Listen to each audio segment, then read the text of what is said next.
அடியனுடைய தனிப்பட்ட வாழ்த்துதலை மாத்திரமில்லாமல், அடியன் சார்ந்திருக்கக்கூடிய திருநெல்வேலி ஐக்கியத்தார் அனைவருடைய அன்பையும் வாழ்த்துதலையும் கூட உங்கள் மத்தியிலே தெரியப்படுத்துவதில் மிகுந்த சந்தோஷம். பிரியமான சகோதர சகோதரி, நாம் வாழ்ந்து கொண்டிருக்கிற இந்த காலம் மிகவும் இறுதி காலம் அப்படின்னு சொல்லி, நம்ம வேத தீர்க்க தரிசனங்கள் எல்லாம் நம்ம வலியுறுத்துறத நம்ம பார்த்துட்டு இருக்கிறோம். அந்த யுக முடிவுல இருந்துட்டு இருக்கிறோம். நம்மளை சுற்றி இருக்கிற மனிதர்கள் எல்லாருமே இன்னும் எத்தனையோ 100 வருஷங்கள் வாழப்போறது மாதிரி திட்டங்களை தீட்டிக்கொண்டு, அதற்கு ஏற்றபடி பிளான் பண்ணி செஞ்சுட்டு இருக்கிறாங்க. பட் ஒரு வகுப்பாராகிய நம்மள மட்டும் பிரித்தெடுத்து, அவருடைய தெய்வீக திட்டங்கள கற்றுக் கொடுத்து, நாம் வாழ்ந்து கொண்டிருக்கிறது இன்னும் சொற்ப காலம். இதற்கு பின்பு இந்த பூமியில அனைவர் மேல மிகப்பெரிய ஒரு தீங்கு வரப்போகுதுன்றத தெள்ளத் தெளிவாக தேவன் நம்மளுக்கு கற்றுக் கொடுத்து வருகிறார். அந்த தீங்கிலிருந்து நம்ம தப்பிக்கணும் அப்படின்னா, நம்ம என்ன செய்யணும்? கிறிஸ்துவுடைய குணலட்சணங்களை நாம் தரித்துக் கொண்டு, கிறிஸ்துவ போலவே மாறணும். அதுதான் இப்போதைக்கு நம்மளுக்கு கொடுக்கப்பட்ட ஒரு டாஸ்க். கிறிஸ்துவின் குணலட்சணங்களை நாம் தரித்துக் கொள்வது மாத்திரமில்லாமல், அதிலே நிலைத்திருக்கவும் செய்யணும். அப்படிப்பட்ட பரீட்சைகள் தான் நம்மளுக்கு இருக்கு. அந்த காலகட்டத்தில நம்ம இருந்துட்டு இருக்கிறோம்னு சொல்லி நம்ம அனைவருமே தெரியும் பிரியமான சகோதர சகோதரிகளே. இந்த குணலட்சணங்களுக்காக நம்ம எல்லாரும் பிரயாசப்பட்டுட்டு இருக்கோம். எல்லா பாடங்கள் கேட்கிறோம். அதுக்காக பிரயாசப்பட்டுக்கிட்டு இருக்கிறோம். ஆனா, இந்த குணலட்சணங்கள் வந்து நல்லா கூர்ந்து பார்த்தீங்கன்னா, ஒரு சில வினாடிகள் தான் தீர்மானிக்கப்படுது. எப்படி உதாரணத்துக்கு சொன்னா, நம்ம ஒரு இடத்துக்கு ரொம்ப அவசரமா வாகனத்துல போயிட்டு இருக்கிறோம்.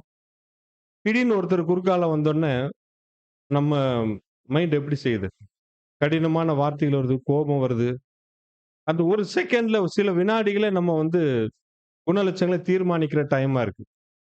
எக்ஸாமுக்கு நம்ம வருஷம் ஃபுல்லா படிச்சுட்டு இருப்போம். கடைசி டைம்ல எக்ஸாம் வர்ற மாரி, சமீபத்தில ஒரு சிறை கைதிய ஒருத்தர சந்திக்க வேண்டிய சூழ்நிலை வந்தது. அவர்ட்ட நான் பேசிட்டு இருந்தப்ப, "நீங்க ஏன் இந்த ஜெயிலுக்கு வந்தீங்கன்னு?" கேட்டோம். அவர் சொன்ன பதில் வந்து ரொம்ப யோசிக்க வச்சது. நானும் மனைவியும் பேசிட்டு இருந்தோம். திடீர்னு எங்க 2 பேருக்குள்ள வாக்குவாதம் கூடிருச்சு.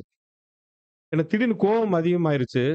பக்கத்துல ஒரு கட்ட எடுத்து லேசா மண்டையில அடிச்சேன். இறந்து போயிட்டான். ரொம்ப புத்தியீனமா செஞ்சுட்டேன் சார். ஒரு செகண்ட் நான் யோசனை பண்ணியிருந்தேன்னா, அவளையும் இழந்திருக்க மாட்டேன். நானும் இந்த அளவுக்கு வந்திருக்க மாட்டேன்டார். பாருங்க, ஒரு மனிதனோட குணலட்சணங்களை தீர்மானிக்கிறது அந்த ஒரு சில வினாடிகள் தான். ஏன் இத சொல்றோம்? எதுக்கும் நம்ம பார்க்க போற பாடத்துக்கு என்ன சம்மந்தம் அப்டின்னா, இந்த பாடம் எப்படிப்பட்டதா இருக்குன்னா, அந்த ஒரு சில வினாடிகளில் நம்ம மைண்டுக்குள்ள என்ன நடக்குதுன்னு சொல்லி நம்ம கரெக்ட்டா பிரிச்சு பார்த்துட்டோம்னா, நம்மளுக்கு நிதானிக்கிறதுக்கு ரொம்ப பிரயோஜனமா இருக்கும். நம்முடைய ஆவிக்குரிய வாழ்க்கைக்கு, வளர்ச்சிக்கு, புது சிஸ்டம் வளர்ச்சிக்கு ரொம்ப பிரயோஜனமா இருக்கும். அப்ப இந்த பாடம் எதை பற்றினதா இருக்கும்னா, அந்த ஒரு சில வினாடிகளில் மனுக்குலத்த பத்தி நம்ம பேசல. புது சிருஷ்டியா இருக்கிற நம்மளுக்குள்ள, அந்த சிந்தைக்குள்ள, அந்த ஒரு சில வினாடிகள் என்னென்ன சம்பவம் நடக்குது அப்படின்றத இன்னைக்கு பார்க்க போறோம். இது வந்து ஒரு பெரிய பாடம். இது 7ஆம் தூதன் எழுத்துக்களிலிருந்து 2335 அந்த ரீப்ரிண்ட்ல எடுக்கப்பட்டது. ஆங்கிலத்தில மட்டும் தான் இருக்கு. 14 பக்கம் உள்ள ரீப்ரிண்ட். இத படித்து பலமுறை படிச்சதுக்கு அப்புறம் தான் புரிஞ்சது. அத புரிஞ்சு, அதில உள்ள சாராம்சத்தை எடுத்து சகோதர சகோதரிகளுக்கு புரியும்படியாக உதாரணங்களோடு முன்வைக்கிறதுல ரொம்ப சந்தோஷப்படுகிறோம். இது அடியனுடைய வாழ்க்கைக்கு ரொம்ப பிரயோஜனமா இருந்தது. அதனால சகோதர சகோதரிகள் மத்தியில பகிர்ந்து கொள்வது ரொம்ப பிரயோஜனமா இருக்குன்ற எண்ணத்துல இந்த பாடத்துக்குள்ள வந்திருக்கிறோம். இந்த பாடத்தோட தலைப்பு நம்ம என்ன கேட்டோம்? புதிய சிந்தை. புதிய சிந்தை. ஆங்கிலத்துல நியூ மைண்ட்ன்னு இருக்கும். இந்த நியூ மைண்ட வந்து நம்ம மைண்ட் அப்படின்றத வேதாகமம் எப்படி மொழிபெயர்த்திருக்குன்னா, சிந்தைன்னு மொழிபெயர்த்திருக்கும். மனம் அப்படின்னு மொழிபெயர்த்திருக்கும். சரி. இப்ப சகோதர சகோதரிகள் மத்தியில ஒரு கேள்வி முன்வைக்கிறோம். இந்த சிந்தை அல்லது மனம், அல்லது புதிய சிந்தை அல்லது புதிய மனம், இந்த சரீரத்துல எங்க இருக்கு? இங்க இருக்கா? இங்க இருக்கா? சிந்தையிலயா? இருதயத்திலயா? உதாரணத்துக்கு சொல்லணும், மனசு தொட்டு சொல்லுன்னு சொல்லுவோம். அப்ப இங்க தொடுமா? இங்க தொடுமா? இங்க தான். அப்ப நியூ மைண்ட்ன்றது எங்க இருக்கு இப்ப? அ 2 பதிலும் வருது. சரியா? இங்கே சிந்தையிலயும் தலையிலயும் இருக்கு, இருதயத்தில இருக்கு. இந்த கேள்வி ஞாபகம் வச்சுக்கலாம். இந்த கேள்வியோட இந்த இந்த கோணத்துல உள்ள பாடத்துக்குள்ள போனா பிரயோஜனமா இருக்கும் அப்படின்றதுக்காக நம்ம போறோம். சரி, அடுத்தது நம்ம வசனம் கேட்டிருக்கோம். அ ஆவி மாம்சத்துக்கு விரோதமாகவும், மாம்சம் ஆவிக்கு விரோதமாகவும் போரிட்டுக் கொண்டுட்டு இருக்கு. இப்ப ஆவினா என்ன? மாம்சம்னா என்ன சொல்லுது? ஆவின்னா நினைவுகள். மாம்சம்னா இந்த சரீரம். அப்படி சொல்லுதுல்ல? சரி, இதையும் இந்த கேள்வி ஞாபகம் வச்சுக்கலாம். அப்புறம் 7ஆம் தூதன எழுத்துக்கள நம்ம எல்லாம் படிக்கும்போது, ஆங்கிலத்துல நெறைய பேர் படிக்கும்போது, அதுல என்ன சொல்லியிருக்கும்னா, நெறைய ரீபிரிண்ட்ஸ்ல குடுப்பாரு. Mind, new will. புதிய சிந்தை, புதிய சித்தம் அப்படின்னு சொல்லி குடுத்துட்டே இருப்பாரு. 2 சேர்ந்தாப்புல வரும். இப்ப கேள்வி 2ம் ஒன்றா? வேறு வேறையா? அதாவது புதிய சிந்தை, புதிய சித்தம் 2ம் ஒன்றா? அல்லது வேறு வேறையா? தெரியல. இல்லையா? வேற. ஓகே. ஸோ 2ம் ஒண்ணுன்னா ஏன் 2 வார்த்தை குடுத்திருக்கப்பட்டிருக்கணும்? ஏதோ ஒரு வித்தியாசம் இருக்கும். அதையும் நம்ம பார்க்க போறோம். பிரியமான சகோதரர்களே, இந்த கேள்வியோட நம்ம வச்சுக்கிட்டு நம்ம பாடத்துக்குள்ள போகலாம். இந்த பாடத்துக்கு ஆதாரணமா இந்த எடுக்கப்பட்ட ரீபிரிண்ட் வந்து 2335. இதற்கு ஆதாரமா ஒரு வசனத்தை வாசிக்க கேட்போம். ரோமர் 12ஆம் அதிகாரம் 2ஆம் வசனம். நீங்கள் இந்த பிரபஞ்சத்திற்கு ஒத்த வேஷம் தெரியாமல் தேவனுடைய நன்மையும் பிரியமும் பரிபூரணமான சித்தம் இன்னதென்று பகுத்தறியத்தக்கதாக உங்கள் மனம் புதிதாகிறதினாலே மறுரூபமாகுங்கள். அன்புக்குரிய சகோதர சகோதரிகளே, இந்த பாடம் ரொம்ப ஒரு கருக்கலான பாடம். அதுல புரிஞ்சுக்கிறதுக்கு சிரமமா இருக்கும். ஒரு கொஞ்சம் மைண்ட டீவியேட் பண்ணிட்டோம்னாலே புரிஞ்சுக்கிறதுக்கு சிரமமா இருக்கும். அதனால கவனத்தோடு பாடத்தோடு தொடர்ந்து பிரயாணம் படி அன்பாய் கேட்டுக்கொள்கிறேன். பிரியமான சகோதர சகோதரி, இந்த ஆதார வசனத்தை அடிப்படையாக கொண்டு நம்ம பாடத்துக்குள்ள போகும்போது, இன்னைக்கு மனுக்குலம் எல்லாரும் இருக்கிறாங்க. இவங்க எல்லார் மைண்ட்லயும் எப்படி இருக்கும்னா, எந்த ஒரு சம்பவம், எந்த ஒரு சிந்தனை, எந்த ஒரு வார்த்தைகள் எடுத்தாலும், அது அவங்க எல்லாம் எப்படிதான் இருக்கும்? பரிபூர்ணமா இருக்காது. காரணம் விழுந்து போன நிலைமையில இருக்கிறாங்க. அதனால இவங்க சிந்தையில தோன்றக்கூடிய எல்லா காரியங்களுமேவும் எதன் அடிப்படையில் தான் மையப்படுத்தி தான் இருக்கும் அப்படின்னா, நான், எனக்கு, என் குடும்பம், என் வேலை, என் தொழில் இப்படிதான் இருக்கும். அதெல்லாம் எதன் அடிப்படையிலனா, முழுக்க முழுக்க நல்லா கூர்ந்து பார்த்தோம்னா, எந்த ஒரு விஷயம்னாலும் ஒரு சுயநலத்துல தான் இருக்கும். இந்த சுயநலத்து மூலமா செய்யக்கூடிய எந்த ஒரு காரியமும் முடிவுல எந்த பக்கம் திரும்பி பார்த்தாலும், அது பாவத்துல தான் போய் முடியும். இது பொதுவா இருக்கக்கூடிய ஒரு மனுக்குலத்தோட சிந்தை. ஆனா, சத்தியம் நம்மளுக்கு என்ன சொல்லுதுன்னா, இது மாரி நம்ம இருக்கக்கூடாது. நம்மள மட்டுமே பார்த்துட்டு இருக்கக்கூடாது. பிறரையும் நம்ம பார்க்கணும்னு சொல்லியிருக்கு. அது கூட நம்ம வாசிக்கலாம். 1 கொரிந்தியர் 10ஆம் அதிகாரம் 24ஆம் வசனம். ஒவ்வொருவனும் தன் சுய பிரயோஜனத்தை தேடாமல் பிறனுடைய பிரயோஜனத்தை தேடக் கடவன். ஸோ பிறனுடைய பிரயோஜனத்தை தேட கடவுள்ன்னு நம்மளுக்கு சொல்லியிருக்கு. பிரியமான சகோதர சகோதரிகளே, இப்ப மனுக்குலத்த பார்த்துட்டோம். இப்ப நம்மளுக்கு வரலாம். தேவனுடைய பெரிதான கிருபையினால நம்மள முழுமையா அர்ப்பணிக்கும்போது, அத அங்கீகரிச்சு தேவன் நம்ம ஆவியினாலே ஜெனிப்பிக்கிறாரு. ஜெனிப்பிக்கும்போது நம்மளுக்குள்ள என்ன ஒண்ணு உருவாகுது? புதிய சிந்தை உருவாகுது. நம்ம பார்த்துட்டு இருக்கிற பாடம். அந்த புதிய சிந்தை உருவாகுது. இப்ப இந்த சிந்தனையில தோன்றக்கூடிய காரியங்கள் எல்லாம் மனுக்குலத்துக்கு தோன்ற மாரி ஒரு சுயநலத்தோட இருக்கணுமா? இருக்குமா? இருக்காது. இல்லையா? அதனால இது எதுல தான் முடியும்னா, அது பாவத்துல முடியிற மாரி, இங்க தேவனுடைய பிள்ளைகளுடைய சிந்தனையில தோன்றக்கூடிய காரியங்கள்லாம் எப்படிதான் இருக்கணும் அப்படின்னா, அது நன்மையில தான் முடியும். அப்படிதான் நம்மளுக்கு இருக்கணும். அப்ப 2 சிந்தை உள்ள வகுப்பார பார்த்துட்டோம். 1 சபை வகுப்பார், மனுக்குலத்த 2யும் பிரிச்சு பார்த்திருக்கிறோம். அப்ப இந்த மாம்ச சிந்தை உள்ளவர்கள்லாம் மனுக்குலம். புதிய சிந்தை அல்லது ஆவிக்குரிய சிந்தை உள்ளவர்கள் தான் சபை வகுப்பார். நாம 2யும் பிரிச்சு வச்சுட்டோம். இப்ப இந்த ஜெனிப்பிக்கப்படுவதற்கு முன்பாக, ஜெனிப்பிக்கப்பட்டதற்கு பின்பாக பார்க்கும்போது, ஜெனிப்பிக்கப்பட்டதுக்கு பின்னாடி தான் நம்மளுக்கு என்ன வருது? புதிய சிந்தை வருது. இல்லையா? ஓகே. அதே நேரத்துல ஜெனிப்பிக்கப்படுவதற்கு முன் இருக்கிறதா என்னது? அ மாம்ச சிந்தை அங்க வருது. கரெக்ட்டா? ஓகே. இப்ப இந்த புதிய சிந்தைக்கு இன்னொரு பேரு தான் என்னது? ஆவிக்குரிய சிந்தை. இப்ப நம்மளுக்குள்ள ஒரு சந்தேகம் வரும். மாம்ச சிந்தை, ஆவிக்குரிய சிந்தை 2 இருக்குதா? அப்படின்னு ஒண்ணு இருக்கான்னா, இருக்கு. அத வசனத்துல பார்க்கும்போது ரோமர் 8:6ல இருக்குல்ல.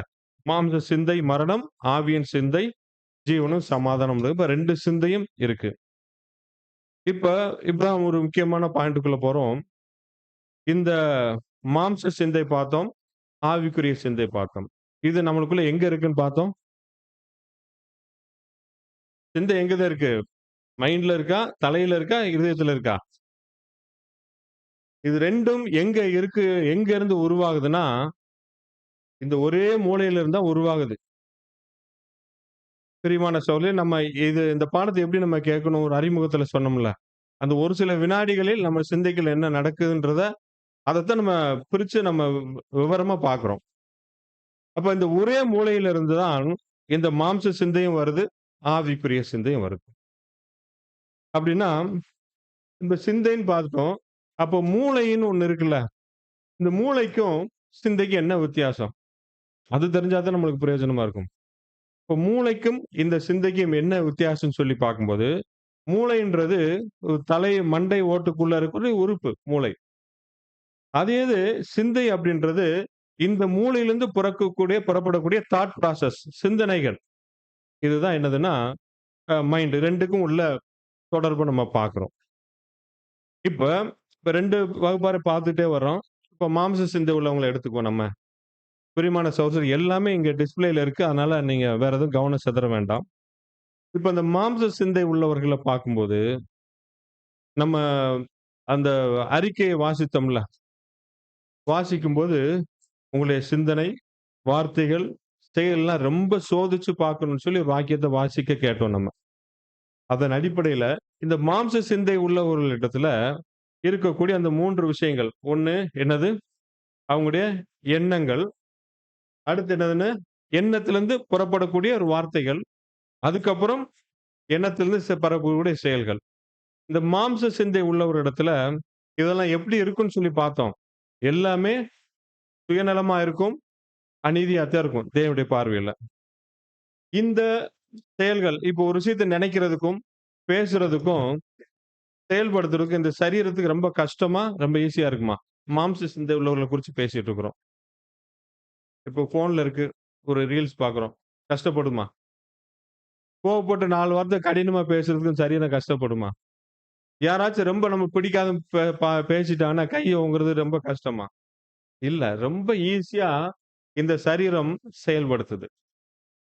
இப்ப சிந்தை என்னன்னு பார்த்துட்டு இருக்கிறோம். இது செயல்படுத்துது இந்த சரீரம் ரொம்ப ஈஸியா செயல்படுத்துமா? காரணம் என்ன? இப்ப உதாரணத்துக்கு பார்த்தோம்னா, இந்த மாம்ச சிந்தையோட வயசு என்னன்னு சொல்லி பார்க்கலாம். உதாரணத்துக்கு இவரோட வயசு வந்து குறிப்பிட்ட உதாரணமா ஒரு 50 வயது. ஒரு 50 வருடங்கள்னு வச்சுக்கங்களேன். அப்ப இவருக்கு அந்த மாம்ச சிந்தையோட வயசு 50 வருஷம்ன்றப்ப அது எவ்வளவு எக்ஸ்பீரியன்ஸா இருக்கும். இந்த மூளை சொல்றதுக்கு முன்னாடியேவும் இந்த சரீரம் செய்யும். என்ன சொல்லும்னு தெரியும். அவ்வளவு க்ளோஸ் கனெக்ஷனோட இந்த சரீரம் இருக்கு. அதனால இந்த மாம்ச சிந்தைக்கும், இந்த சரீரத்துக்கும் செயல்பாட்டுக்கு உள்ள தொடர்ப, சரீர செயல்பாடுன்னு என்னென்னலாம் எடுத்துக்கலாம்னா, எண்ணங்கள், வார்த்தைகள், செயல்கள் எல்லாம் வந்து இந்த சிந்தைக்கும் எல்லாம் தொடர்புடையது ரொம்ப ஸ்ட்ராங்கா இருக்கும். அத ஈஸியா நம்ம வந்து துண்டிக்கவே முடியாது நம்ம. அவ்வளவு ஸ்ட்ராங்கா இருக்கும் நம்மளுது. இதே இது இங்க இந்த பக்கம் வாங்க. யாரு? ஆவிக்குரியவர்கள். இந்த ஆவிக்குரிய சிந்தை உள்ளவரிடத்திலேயும் எண்ணங்கள் இருக்கும். இல்லையா? அதே போல. எண்ணங்கள் இருக்கும், வார்த்தைகள் இருக்கும், செயல்கள் இதெல்லாம் இருக்கும். இதெல்லாம் அந்த மாம்ச சிந்தை உள்ளவர்ட்ட இருந்தது போல, அநீதியா இருக்குமா? சுயநலமா இருக்குமா? இருக்கக்கூடாது. என்னதான் இருக்கணும்? ரொம்ப நீதியானதா இருக்கணும். அப்ப இந்த ஆவிக்குரிய சிந்தை உள்ளவரிடத்துல புறப்படக்கூடிய அந்த எண்ணங்கள், வார்த்தைகள், செயல்கள் இத செயல்படுத்துறதுக்கு இந்த சரீரத்துக்கு ரொம்ப ஈஸியா இருக்குமா? கஷ்டமா இருக்குமா? ம். ரொம்ப ரொம்ப கஷ்டமா இருக்கும். ஏன் கஷ்டமா இருக்கும்? காரணம் என்ன? இந்த ஆவிக்குரிய சிந்தையோட வயசு என்னது? ரொம்ப கம்மி. 1 வருஷமோ, 2 வருஷமோ.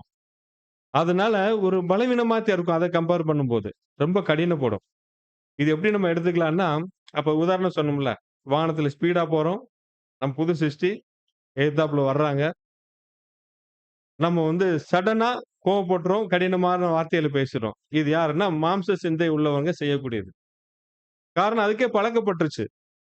ரொம்ப ரோஷம், ரொம்ப இதெல்லாம் நெறைய இருக்கும். அதெல்லாம் பார்க்க போறோம். ஆனா ஆவிக்குரிய சிந்தை உள்ளவர்களிடத்துல, அந்த இடத்துல எப்படி இருக்கணும்? சடனா கண்ட்ரோல் பண்ண முடியாது. காரணம் ரொம்ப பலவீனமா இருக்கு. காரணம் வயசு கம்மி. சின்ன குழந்தை மாரி. அப்ப நம்ம என்ன சுருக்கமா சொல்லலாம்னா, இந்த மாம்ச சிந்தையும் எங்க பிறப்பிலிருந்தே வருது ஒருவருக்குள்ள. அதே நேரத்துல இந்த ஆவிக்குரிய சிந்தை எப்ப உருவாகுது? எப்படி உருவாகுதுன்னு சொல்லி பார்க்க போறோம். நம்ம எல்லாரும் புது சிருஷ்டி கேட்டிருக்கோம். அத பத்தி நெறைய பாடங்கள் படிச்சிருக்கிறோம். புது சிருஷ்டி அல்லது புதிய சிந்தை. இது எப்படி நம்மளுக்குள்ள உருவாகுதுன்ற பாடத்த நம்ம அதிகமா கேட்டிருக்க வாய்ப்பு கம்மி. அதனால அத குறிச்சா நம்ம பார்க்க போறோம். இப்ப இந்த ஆவிக்குரிய சிந்தை, மாம்ச சிந்தை நம்மளுக்குள்ள பிறப்பிலிருந்தே வருது. ஆவிக்குரிய சிந்தை எப்படி நம்மளுக்குள்ள உருவாகும்ன்னு சொல்லி பார்த்தோம்னா, இது வெளிய இருந்து நமக்குள்ள ஊன்றப்படுது. இது எப்படி நம்ம விளக்கலாம் அப்படின்னு சொல்லி பார்த்தோம்னா, உதாரணத்துக்கு கொண்டு வர்றோம். இது யாரு 2 பேரும்? ஒரு கணவன் மனைவி அல்லது 2 பேர் எடுத்துக்கலாமே. இவங்களுக்குள்ள ஒரு பிரச்சனை. இப்ப இவங்களுக்குள்ள ஒரு சண்டை வருது. வாக்குவாதம் போகுது. இந்த வாக்குவாதம் வரும்போது, இதுக்குள்ள இந்த முக எக்ஸ்பிரஷன வச்சு உங்களுக்கு என்னென்னலாம் ஒரு கேரக்டர் வெளிப்படுது சொல்லுங்களேன்? கோபம். எக்ஸாக்ட்டா சொன்னோம். கோபம் வெளிப்படுது. அந்த கோபம் வெளிப்படும்போது, ஃபர்ஸ்ட் எதுல தான் வெளியில தெரியும்? கோபம் தான் வெளிப்படும். இந்த கோபத்துக்குள்ள என்னென்ன குணங்கள்லாம் மறைஞ்சிருக்கும்? என்னைய போய் நீ பேசிட்டியே! நான் யாரு? ஒரு பெருமை வருதா உள்ள மறைஞ்சிருக்கா? பெருமை இருக்க போய் தானே வருது. அப்ப அடுத்து உள்ள ஒரு குணம் மறைஞ்சிருக்கா? பெருமை. அடுத்தது என்னவா இருக்கும்? எத சொன்னாலும் நம்மளால அக்செப்ட் பண்ணிக்க முடியாது. இரிட்டேட்டிங்கா இருக்கும். எரிச்சல்ன்ற ஒண்ணு மறைஞ்சிருக்கா உள்ள? அந்த வெளிப்பட்டது என்னது? கோபம் மட்டும் தான். அடுத்து உள்ள என்ன மறைஞ்சிருக்கும்? அடுத்து முக்கியமானது என்னது? சுயநலம் மறைஞ்சிருக்குமா? எனக்கு பிடிச்சது உனக்கு பிடிக்கலன்ற என்னால எப்படி ஏத்துக்க முடியும்? இதெல்லாம் இருக்கு. அடுத்து முக்கியமானது பொறாமை. உதாரணத்துக்கு போடுறோம். இது மாரி நெறைய கேரக்டர்ஸ் நம்ம கொண்டு வரலாம். புரிதலுக்காக கொண்டு வர்றது. அப்ப வெளிய தெரியறது என்னதான்? ஒண்ணு தான் வெளியில தெரியும். கோபம், சண்டை போடுறது. அதுக்குள்ள என்னென்ன குணங்கள்லாம் மறைஞ்சிருக்கு பாருங்களேன். இதுல நம்ம நம்ம ஒரு விஷயம் நம்ம கோவப்படும்போது, இத ஒரு செகண்ட் அப்படியே நிதானிச்சு பார்க்கணும். இதுல பிரிச்சு பார்க்கணும். இதெல்லாம் நம்மளுக்குள்ள இருக்கான்னு சொல்லி பிரிச்சு பார்க்கணும். ஏற்கனவே சொன்னோம். அந்த ஒரு சில வினாடிகள்ல நம்மளுக்குள்ள என்ன நடக்குதுன்றத நம்ம பிரிச்சு பார்க்கிறதுக்காக நம்ம இப்படி உள்ள போறோம். சரி இத இப்படி ஒரு வகையில பார்த்தோம். இன்னொரு கோணத்துல பார்க்கலாம். அதே கணவன், மனைவி இருக்கிறாங்க. 2 பேருக்குள்ள சந்தோஷமா இருக்கிறாங்க. இல்லையா? இந்த சந்தோஷத்துக்குள்ள உள்ள என்னென்னலாம் கேரக்டர் உள்ள மறைஞ்சிருக்கும்? இப்ப அ அ ஒரு ஒருத்தர் தப்பு பண்ணியிருப்பாரு. கரெக்ட் தான். ஆனா இன்னொருத்தர் என்ன பண்ணியிருப்பாங்க? விட்டு குடுத்திருப்பாங்க. உள்ள இருந்திருக்கா? இப்படினாலும் நம்மளுக்கு சமாதானம் இருக்குன்னு சொல்லிட்டு. இன்ன நம்ம குறைவா பேசும்போது, நம்ம என்ன குறைஞ்சா போயிருப்போறோம். நம்ம கணவனோ, மனைவி தானே. அப்படின்னு சொல்லி என்ன பண்ணுவாங்க? ஒரு தாழ்மை உள்ள மறைஞ்சிருக்குமா? அடுத்து என்னது? ஒரு பலவீனத்துல பேசிட்டு இருக்கிறாங்க.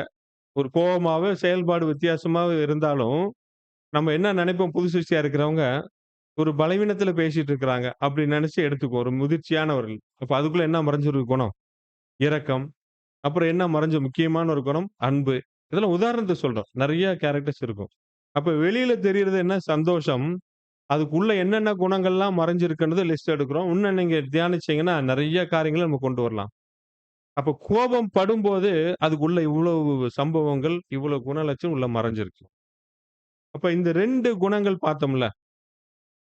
இந்த 2 குணங்களும் நமக்குள்ள எங்க இருந்து உருவாகுதுன்னு சொல்லி பார்த்தோம்? இந்த 2 குணங்கள் எந்த இடத்திலிருந்து உருவாகுது?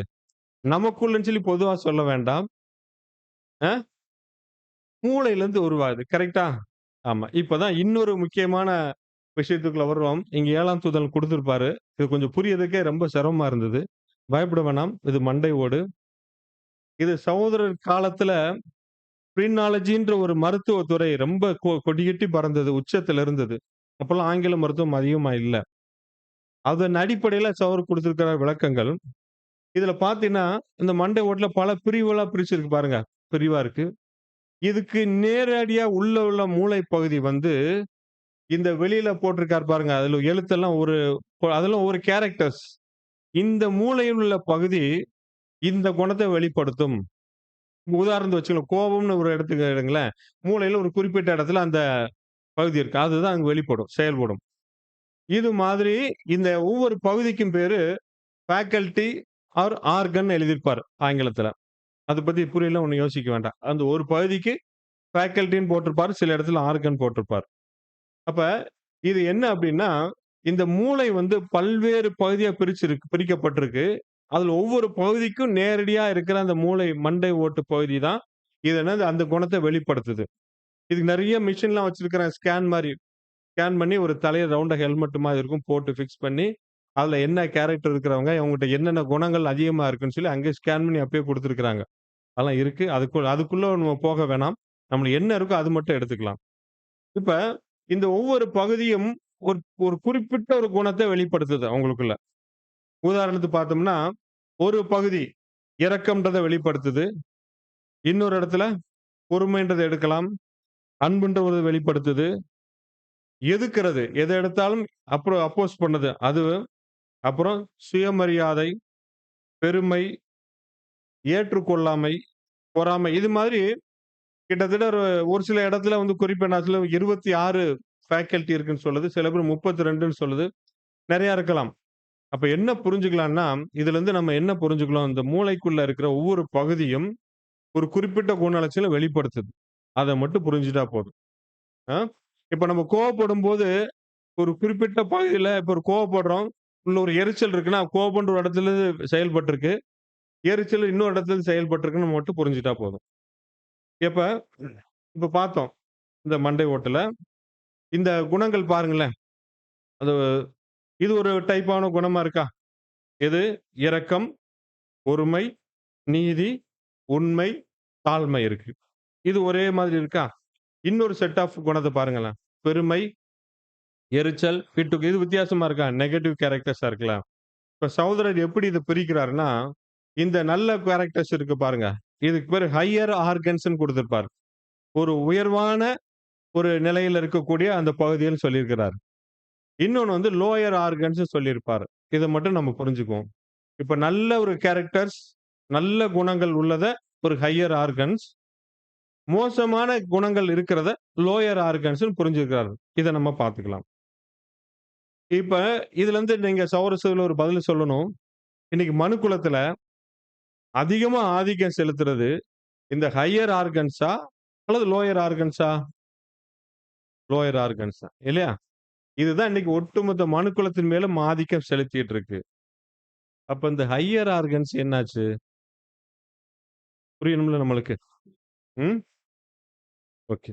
இதுதான் என்னன்னா, இந்த மூளையில அதிகமான ஃபேக்கல்டீஸ் அதிகமான அந்த பகுதிகள் என்ன பண்ணுதுன்னா, செயல்படாமலேயும் நித்திரையிலேயே இருந்துட்டு இருக்கிறான். அதான் ட்வார்ஃப்ட் அண்ட் டார்மன்ட் ஃபேக்கல்டீஸ் இருக்கு. செயல்படாமயே இருக்கு. பிறவிலிருந்தேவும் அந்த பகுதிகள் எல்லாம் செயல்படாம இருக்கு. இல்லாட்டி நித்திரையிலேயே இருந்துட்டே இருக்கு. ஏன்னா, அது காரணம் என்னது? பயன்படுத்தல. இல்ல யூஸ் இல்ல. அதனால அப்படியே டர்மன்ட்டா இருக்கு. ஆனா, தேவனுடைய சிருஷ்டிப்புல எதுதான் நல்ல செயல்பாட்டுல இருந்திருக்கணும்? இந்த ஹையர் ஆர்கன்ஸ் தான் ரொம்ப சயின்ஸ்க்குள்ள போதோ? புரியுதுங்களா? ஓகே. இப்பதான் முக்கியமான ஒரு டைம்க்குள்ள வர்றோம். இப்ப பார்த்தோம். எந்த ஒரு மனிதனுக்குள்ளேயும் இந்த 2 ஹையர் ஆர்கன்ஸ் இருக்கும். லோயர் ஆர்கன்ஸ் இருக்கு. அல்லது ஹையர் ஃபேக்கல்டீஸ், லோயர் ஃபேக்கல்டீஸ் 2மே இருக்கு.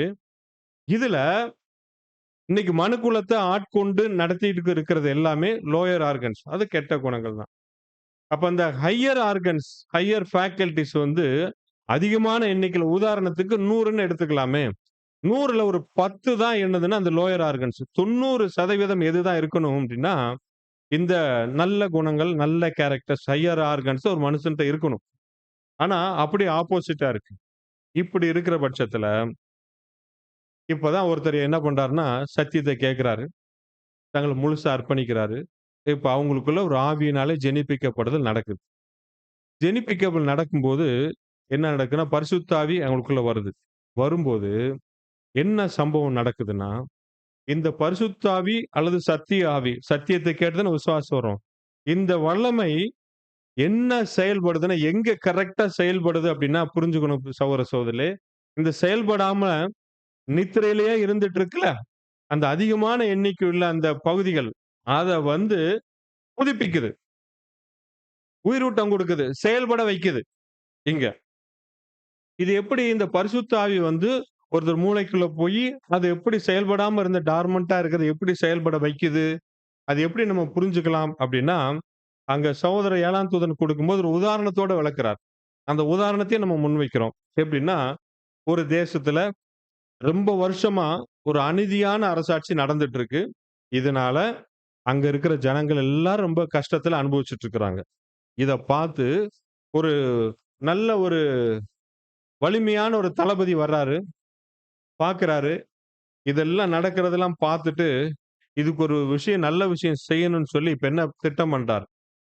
இப்ப அந்த நாட்டுக்குள்ள ஒரு அநீதியான அரசாட்சி நடந்துட்டு இருக்கும்போது, உள்ள கொஞ்சம் பேராச்சும் நல்லவங்க இருப்பாங்களா? அதுக்கு பிடிக்காதவங்க இருப்பாங்கல்ல. பிடிக்கல. ஆனால் அது எதிர்த்து சண்டை போட திராணி இல்ல அப்படின்றப்ப கஷ்டத்துல இருப்பாங்க. இந்த தளபதி என்ன பண்றாருன்னா, உள்ள வந்து அப்படிப்பட்ட நபர்களா செலக்ட் பண்றார். செலக்ட் பண்ணி, அவங்களுக்குள்ள அந்த ஆட்சியில அதிருப்தியா இருக்கிறவங்கள செலக்ட் பண்ணி, அவங்களுக்கு என்ன பண்றாரு, ஒரு போர் பயிற்சி குடுக்குறாரு, அந்த தளபதி. போர் பயிற்சி குடுத்து, இப்ப என்ன பண்றா எல்லாம் ஒரு டீமா ரெடி பண்ணிட்டு, இப்ப அந்த அநீதியா அரசாட்சி பண்ணிட்டு இருக்கிற அந்த அரச, அந்த கவர்ன்மென்ட் எதிர்த்து சண்டை போட வைக்கிறார். சண்டை போட்டு, இப்ப அந்த அநீதியான அரச அழிச்சிடுறாரு. அழிச்சிட்டு, இப்ப என்ன நடக்குது, ஒரு நீதியுள்ள அரசாட்சி ஸ்தாபிக்கப்படுது.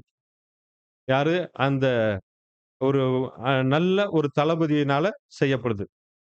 இப்ப இந்த அளவுக்கு வரணும், ஜெயிச்சு வரணும்னா, யாரோட ஒத்துழைப்பு இருந்தால் மட்டும் தான் செஞ்சிருக்க முடியும். தளபதினால மட்டும் முடியுமா? முடியாது. அப்ப அங்க இருக்கிற அந்த யாரெல்லாம் செலக்ட் பண்ணியிருக்கிறாரோ, அவங்கெல்லாம் ஒத்துழைச்சு வந்தால் மட்டும் தான் இத செய்ய முடியும். இத உதாரணமா சொல்லிட்டு, இதே போல நம்ம மூளைக்குள்ளயும் நடக்குது அப்படின்றார். எப்படி? இப்ப இந்த மூளையில எடுத்துக்கிறோம். இதுல சில பகுதிகள் தான் எப்படி நிறைஞ்சிருக்கு? உலகத்துக்கு ஏற்ற அநீதியான பாவ காரியங்கள் நிறைஞ்சிருக்கு. இதுல தொடர்ச்சியா அந்த லோயர் ஆர்கன்ஸ் ஈடுபட்டு, கோவப்பட்டு, எரிச்சல் பட்டு, கவலைப்பட்டு எல்லாமே சேர்ந்து என்ன பண்ணுது?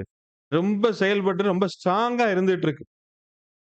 அதே நேரத்துல மூளையில இருக்கக்கூடிய நெறைய பகுதிகள், வித்தியாசத்த பாருங்க. நெறைய பகுதிகள்ல செயல்படாம இருந்துட்டு இருக்கு. இது வந்து தங்கள சுற்றி தவறான போதனைகள் மற்றும் அந்த தேவையில்லாத உலக காரியங்கள்னால ஆதிக்கத்தினால அதுக்கு எந்திரிச்சு வர முடியல. அப்படியே அமுக்கி வைக்கப்பட்டிருக்கு. இதனால இது பயன்படுத்தக்கூடிய வாய்ப்புகள் இல்லாதனால அப்படியே மழுங்கி போயிருக்கு. ஆக்சுவலா இந்த 2 பார்த்தோம். இது எதுதான் ஆளுகை செஞ்சிருக்கணும்? இதுதான் ஒரு மனிதனை ஆட்கொண்டு ஆளுகை செஞ்சுட்டு இருக்கணும். ஆனா இப்ப எதுதான் அதிகாரம் செய்யுதுன்னு பார்க்கிறோம்? இந்த தான். இப்ப இப்ப பார்க்கிறோம், இந்த பரிசுத்த ஆவி ஒருத்தருக்குள்ள வருது. வந்து இந்த புதிய சிந்தை எப்படி நமக்கு உருவாகும்ன்னு சொல்லி பார்த்தோம். கேள்வி கேட்டோம். அந்த புதிய சிந்தை எங்க இருக்குன்னு பார்த்தோம். இங்கயா? இருதயத்திலான்னு கேட்டோம். 2 கருத்துக்கள் வந்தது. பட் எங்க உருவாகுதுன்னா, இந்த சிந்தனையில தான், மூளையில உருவாகுது. இந்த பரிசுத்த ஆவி இத்தனை வருடங்களாக பிறவியிலிருந்தேவும் செயல்படாமல் இருந்து கொண்டிருக்கும் அந்த மூளையின் பகுதிகள என்ன பண்ணுது? புதுப்பிக்குது. புதுப்பிச்சு அதுக்கு தொடர்ச்சியா பயிற்சி குடுக்குது. கோவப்பட்டுட்டோமா? இனிமே கோவப்படாத. இனிமேல் பார்த்துக்கோ. நம்ம பாருங்களேன். என்னைக்கு நம்ம கோவப்படுறோமோ, இல்ல தவறான பொய் பேசுறோமோ, அதுக்கப்புறம் நம்மளால நிம்மதியா இருக்க முடியாது இல்லையா? ஏன்டா பேசிட்டோம், ஏன்டா செஞ்சுட்டு நம்மளுக்கு வருத்தம் ஃபீல் பண்ணுவோம். அதெல்லாம் என்னதுன்னா, நம்மள பயிற்சி குடுக்குறோம். நாளாக செயல்பாட்டுக்கு கொண்டு வருது. தொடர்ச்சியா பயிற்சி குடுக்கும்போது என்னன்னா, கொஞ்சம் கொஞ்சமா அது யூஸ் பண்ணி பலனடையுது. கடைசியில எந்த ஸ்தானத்துக்கு கொண்டு வரப்படுதுன்னா, ஒரு அதிகாரம் செய்யக்கூடிய ஸ்தானத்துக்கு உயர்த்துது. அப்ப அந்த பெரிய அந்த தளபதி யாருன்னா, இங்க பரிசுத்த ஆவி. வந்து நம்மளுக்குள்ள இருக்கிற இந்த தவறான காரியங்கள செஞ்சுட்டு இருக்கிற அந்த பகுதிகளுக்கு விரும்பாம நெறைய தூங்கிட்டு இருக்கிற அந்த பகுதிகள்லாம் எழுப்பி கொண்டு டீம் ஒர்க்கா செயல்பட வைக்கிறார். இப்படிதான் என்னதுன்னா, புதிய சிந்தை உருவாகுது. இதுக்கு பேரு தான் புதிய சிந்தை. இன்னொரு பேரு ஆவிக்குரிய சிந்தை. இன்னொரு பேரு புது சிருஷ்டி. இப்ப புது சிருஷ்டி எப்படி உருவாகுதுன்னு பார்த்துட்டோமா? பிரியமான யாருக்கும் அந்த நல்ல அ ஹையர் ஆர்கன்ஸ் தூங்கிட்டு இருக்க மாரி டயர்டா இருக்கா எதுவும்? இல்ல. ஓகே. சரி. இப்ப இப்ப என்னன்னா, இந்த ஹையர் ஆர்கன்ஸ் நல்ல குணலட்சணங்கள் தூங்கிட்டு இருந்தத, இப்ப பரிசுத்த ஆவி நம்மள உயிர்ப்பிச்சு, புதுப்பித்து செயல்பட வைக்குது. இல்லையா? இதத்தான் வசனமா வாசிக்கிறோம். ரோமர் 12:2. நீங்கள் இந்த பிரபஞ்சத்திற்கு ஒத்த வேஷம் தெரியாமல் தேவனுடைய நன்மையும் பிரியமும் பரிபூரணமான சித்தம் இன்னதென்று பகுத்தறியத்தக்கதாக உங்கள் மனம் புதிதாகிறதினாலே மறுரூபமாகுங்கள். உங்கள் மனம் புதிதாகிறதுனாலே, இப்ப ஆங்கிலத்துல பார்த்தீங்கன்னா, ரினியூவிங் ஆஃப் யுவர் மைண்ட்ன்னு இருக்கும். புதுப்பிக்கிறது. சரி. இப்ப இதுவரைக்கும் பார்த்துட்டோம். புதிய சிந்தை எப்படி உருவாகுதுன்னு சொல்லிட்டு. இப்ப அத ஞாபகப்படுத்திட்டோம்னா, இந்த புது மாம்ச சிந்தை எங்கேருந்து பிறவிலிருந்தே இருக்கு. ஆவிக்குரிய சிந்தை எப்படி புதிதாக உருவாக்கப்பட்டுச்சுன்னு பார்த்தோம். இது 2ம் எங்க தான் இருக்கு? ஒரே மூலையில இருந்து தான் செயல்படுது. கேட்டா, இப்போ கோவப்படுறது எங்க இருந்தா ஒரே மூலையில இருந்தா உருவாது. பொறுமையா இருக்கிறது எங்க இருந்தா செயல்படுது? இவ்வளவு நாள். இவ்வளவு நாள் ஏன் பொறுமையா இல்ல? அது தூங்கிட்டு இருக்கு. ஒர்க்கே குடுக்கல. இப்ப அதுக்கு தான் ஒரு ஸ்ட்ரென்த் கிடைச்சிருக்கு. பரிசுத்த ஆவி கிடைச்சோனே செயல்படுது. சரி, இப்ப ஒருவருக்குள்ள புதிய சிந்தை உருவாகிருச்சு. அவருக்குள்ள இன்னர் சிந்தையும் இருக்கு. மாம்ச சிந்தையும் இருக்கு. இப்ப என்ன நடக்குதுன்னா, இதுதான் என்னது புதிய சிந்தை. இது மாம்ச சிந்தை. இது இருக்கும்போது, இப்ப புதிய சிந்தை உருவாகிருச்சு. இது என்ன பண்ணும்னா, தன்னுடைய மாம்ச சிந்தை மேல் ஒரு கட்டுப்பாட்ட விதிக்க ஆரம்பிக்கும். "ஏய் பொய் சொல்லாத. ஏய் கோவப்படாத." உள் உணர்வு நம்மளுக்கு தோணும். என்ன செய்யும்னா, இந்த மாம்ச சிந்தை என்ன கட்டுப்படுத்துன்னா, அது கொஞ்சம் என்னெல்லாம் கொண்டு வரும்? அநீதியான எண்ணங்கள கொண்டு வருது, வார்த்தைகள கொண்டு வருது. "தப்பா நீ நினைக்காத. தவறான வார்த்தைகள பேசிட்ட. தவறான காரியங்கள செஞ்சுட்ட." இது செய்யாதன்னு சொல்லி, இந்த புதிய சிந்தை அந்த மாம்சத்தின் மேல் ஒரு கட்டுப்பாட கொண்டு வரும். ஆனாலும் 50 வருஷம்ல சும்மா இருக்குமா? என்ன பண்ணுவாரு? எதிர்த்து போராடும். எப்படி எதிர்த்து போராடும் தெரியுமா? இப்ப இந்த புதிய சிந்தை இதெல்லாம் செய்யாதன்னு சொல்லிட்டு, எத செய்யுன்னு சொல்ல கொண்டு வரும்ல. எது எது? நீதியான சிந்தனைகள், வார்த்தைகள், செயல் இதெல்லாம் செய்யுங்கன்னு சொல்லி கொண்டு வரும்ல. இது என்ன பண்ணும்னா, தடை பண்ணிக்கிட்டே இருக்கும். செய்யாத. தடை பண்ணிக்கிட்டே இருக்கும். தொடர்ச்சியா. இதத்தான் இப்ப மாம்ச சிந்தை ஒண்ணு ஆவிக்குரிய சிந்தை ஒரு செய்ய சொல்லுது. மாம்ச சிந்தை என்ன பண்ணுது? எதிர்த்து நிக்குது. செய்ய விடாம கெடுது. மாம்ச சிந்தை ஒண்ண செய்யுது. ஆவிக்குரிய சிந்தை செய்யாதன்னு சொல்லுது. இப்ப 2க்கும் ஒரு போராட்டம் நடக்குதா? இதத்தான் இந்த வசனம் வாசிக்கிறோம். கலாத்தியர் 5:17 வாசிக்கலாம். மாம்சம் ஆவிக்கு விரோதமாகவும், ஆவி மாம்சத்துக்கு விரோதமாகவும் இச்சிக்கிறது. நீங்கள் செய்ய வேண்டும் என்றிருக்கிறவைகளை செய்யாதபடிக்கு இவைகள் ஒன்றுக்கொன்று விரோதமாய் இருக்கிறது. இங்க மாம்சத்துக்கு விரோதம் இந்த சரீரத்த நினைக்க வேணாம். மாம்ச சிந்தைய குறிச்சு சொல்லிட்டு இருக்கு. இந்த ஆவிக்குரிய சிந்தைக்கும், மாம்ச சிந்தைக்கும் தொடர்ச்சியா போராட்டம் இருந்துகிட்டே இருக்கு. இந்த போராட்டத்துல நம்ம ஜெயிச்சுருவோமா? அநேக நேரம் என்ன பண்றோம்? தோல்வி தான் வர்றோம். அதனால இந்த மாம்ச சிந்தைய புதிய சிந்தையினால ஜெயிக்க முடியாத போது, நம்ம என்ன பண்ணிறக்கூடாது? சோர்ந்து போயிறக்கூடாது.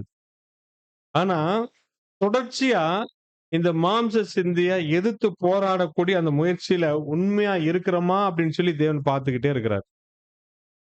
இப்ப உதாரணத்துக்கு கோவப்படுறோம். பெரும்பாலும் இருக்கக்கூடிய பலவீனம் அது. நம்ம கோவப்படக்கூடாதுன்னு சொல்லி நம்ம முயற்சி பண்ணிட்டு இருக்கோம்ல. கோவப்பட்டாலும் திரும்ப கோவப்படக்கூடாதுன்னு ஸ்டெப் எடுத்துக்கிட்டே இருக்கிறோம். இந்த முயற்சி தான் தேவன் பார்க்கிறாரு. ஜெயிக்கிறோமா இல்லையான்றத வேற. கண்டிப்பா ஜெயிச்சு தான் ஆகணும் நம்ம. தொடர்ந்து போராடி, போராடி. பட் அந்த முயற்சியில கரெக்ட்டா இருக்கிறோமான்னு தேவன் பார்க்கிறார்.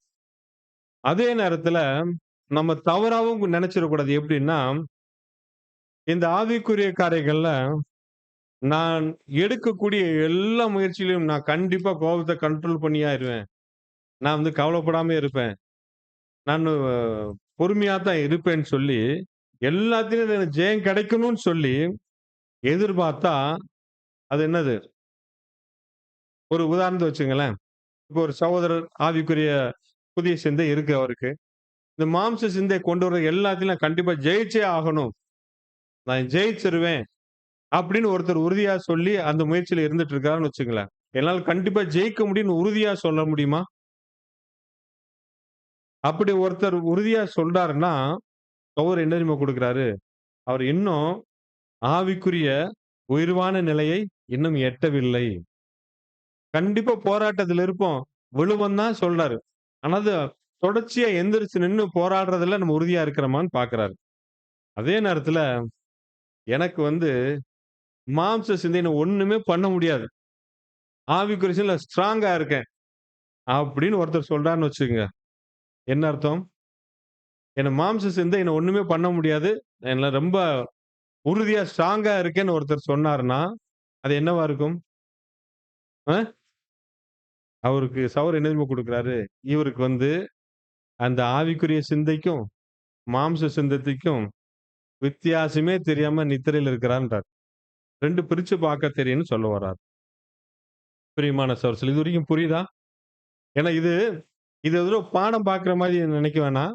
நம்முடைய தனிப்பட்ட லைஃப்ல இதெல்லாம் நம்ம கடைபிடிக்கிறதுக்கு ரொம்ப அவசியமானது. அந்த சில வினாடிகள்ல தான் நம்ம அந்த குணத்த நம்ம நிர்ணயிக்கும்ன்னு பார்த்தோம். அந்த வினாடிகளுக்குள்ள என்னென்னலாம் நமக்கு நடக்குதுன்னு தான் பிரிச்சு பார்த்துட்டு இருக்கிறோம். ஓகே.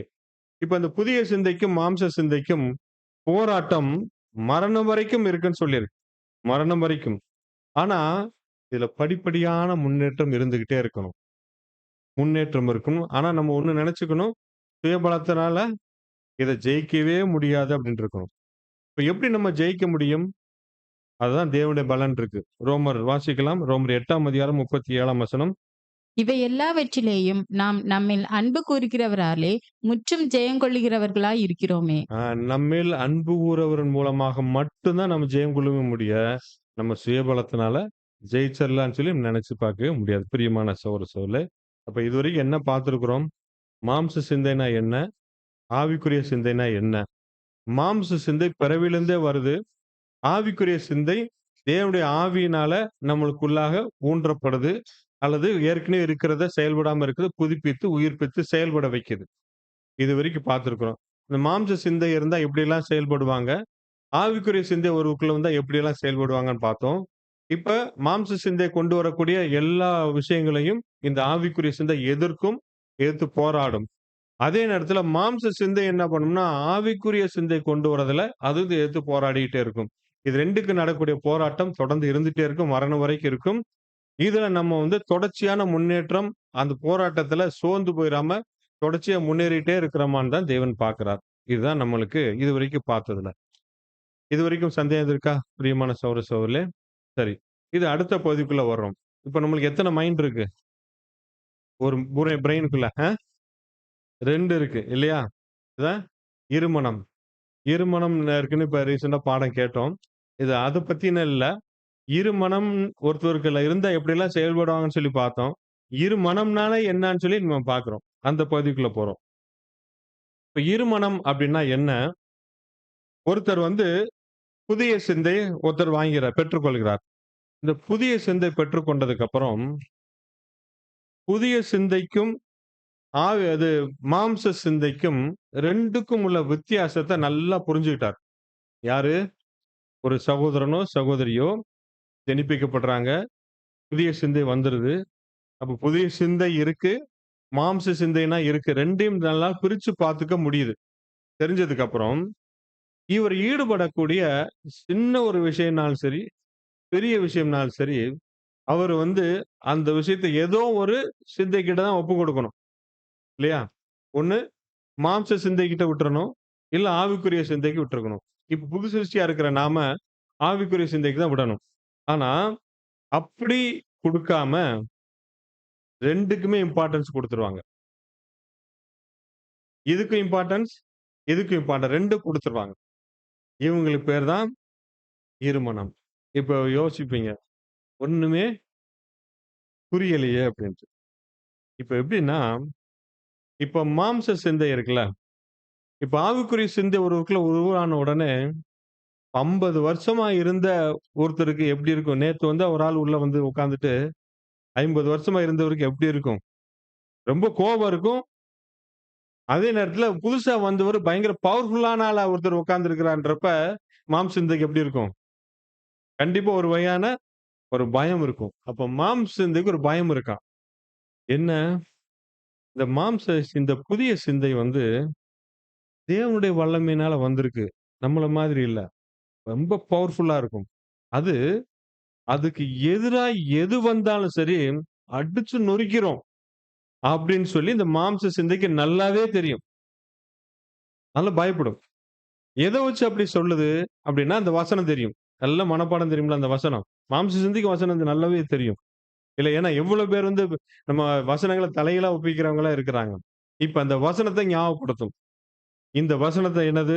1 கொரிந்தியர் 10ஆம் அதிகாரம் 5ஆம் வசனம்.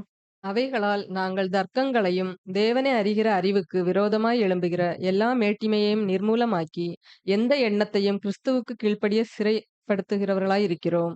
எந்த பாருங்களேன், எல்லா மேட்டிமையும் நிர்மூலமாக்கி, புதிய சிந்தைக்கு எதிராக வரக்கூடிய எல்லாத்தையும் நிர்மூலமாக்கி, எந்த எண்ணத்தையும், எந்த வார்த்தைகளையும் கிறிஸ்துவுக்கு கீழ்ப்படிய சிறைப்படுத்துவர்களா இருக்கின்றது.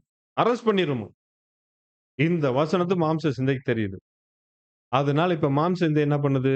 என்ன பண்ணும் அது? ஒரு சூழ்ச்சி செய்யுது. என்ன சூழ்ச்சி? அந்த சூழ்ச்சி என்னன்னா, இந்த மாம்ச சிந்தை கொஞ்சம் வஞ்சனைகள கொண்டாந்து முன்னாடி வைக்குமா.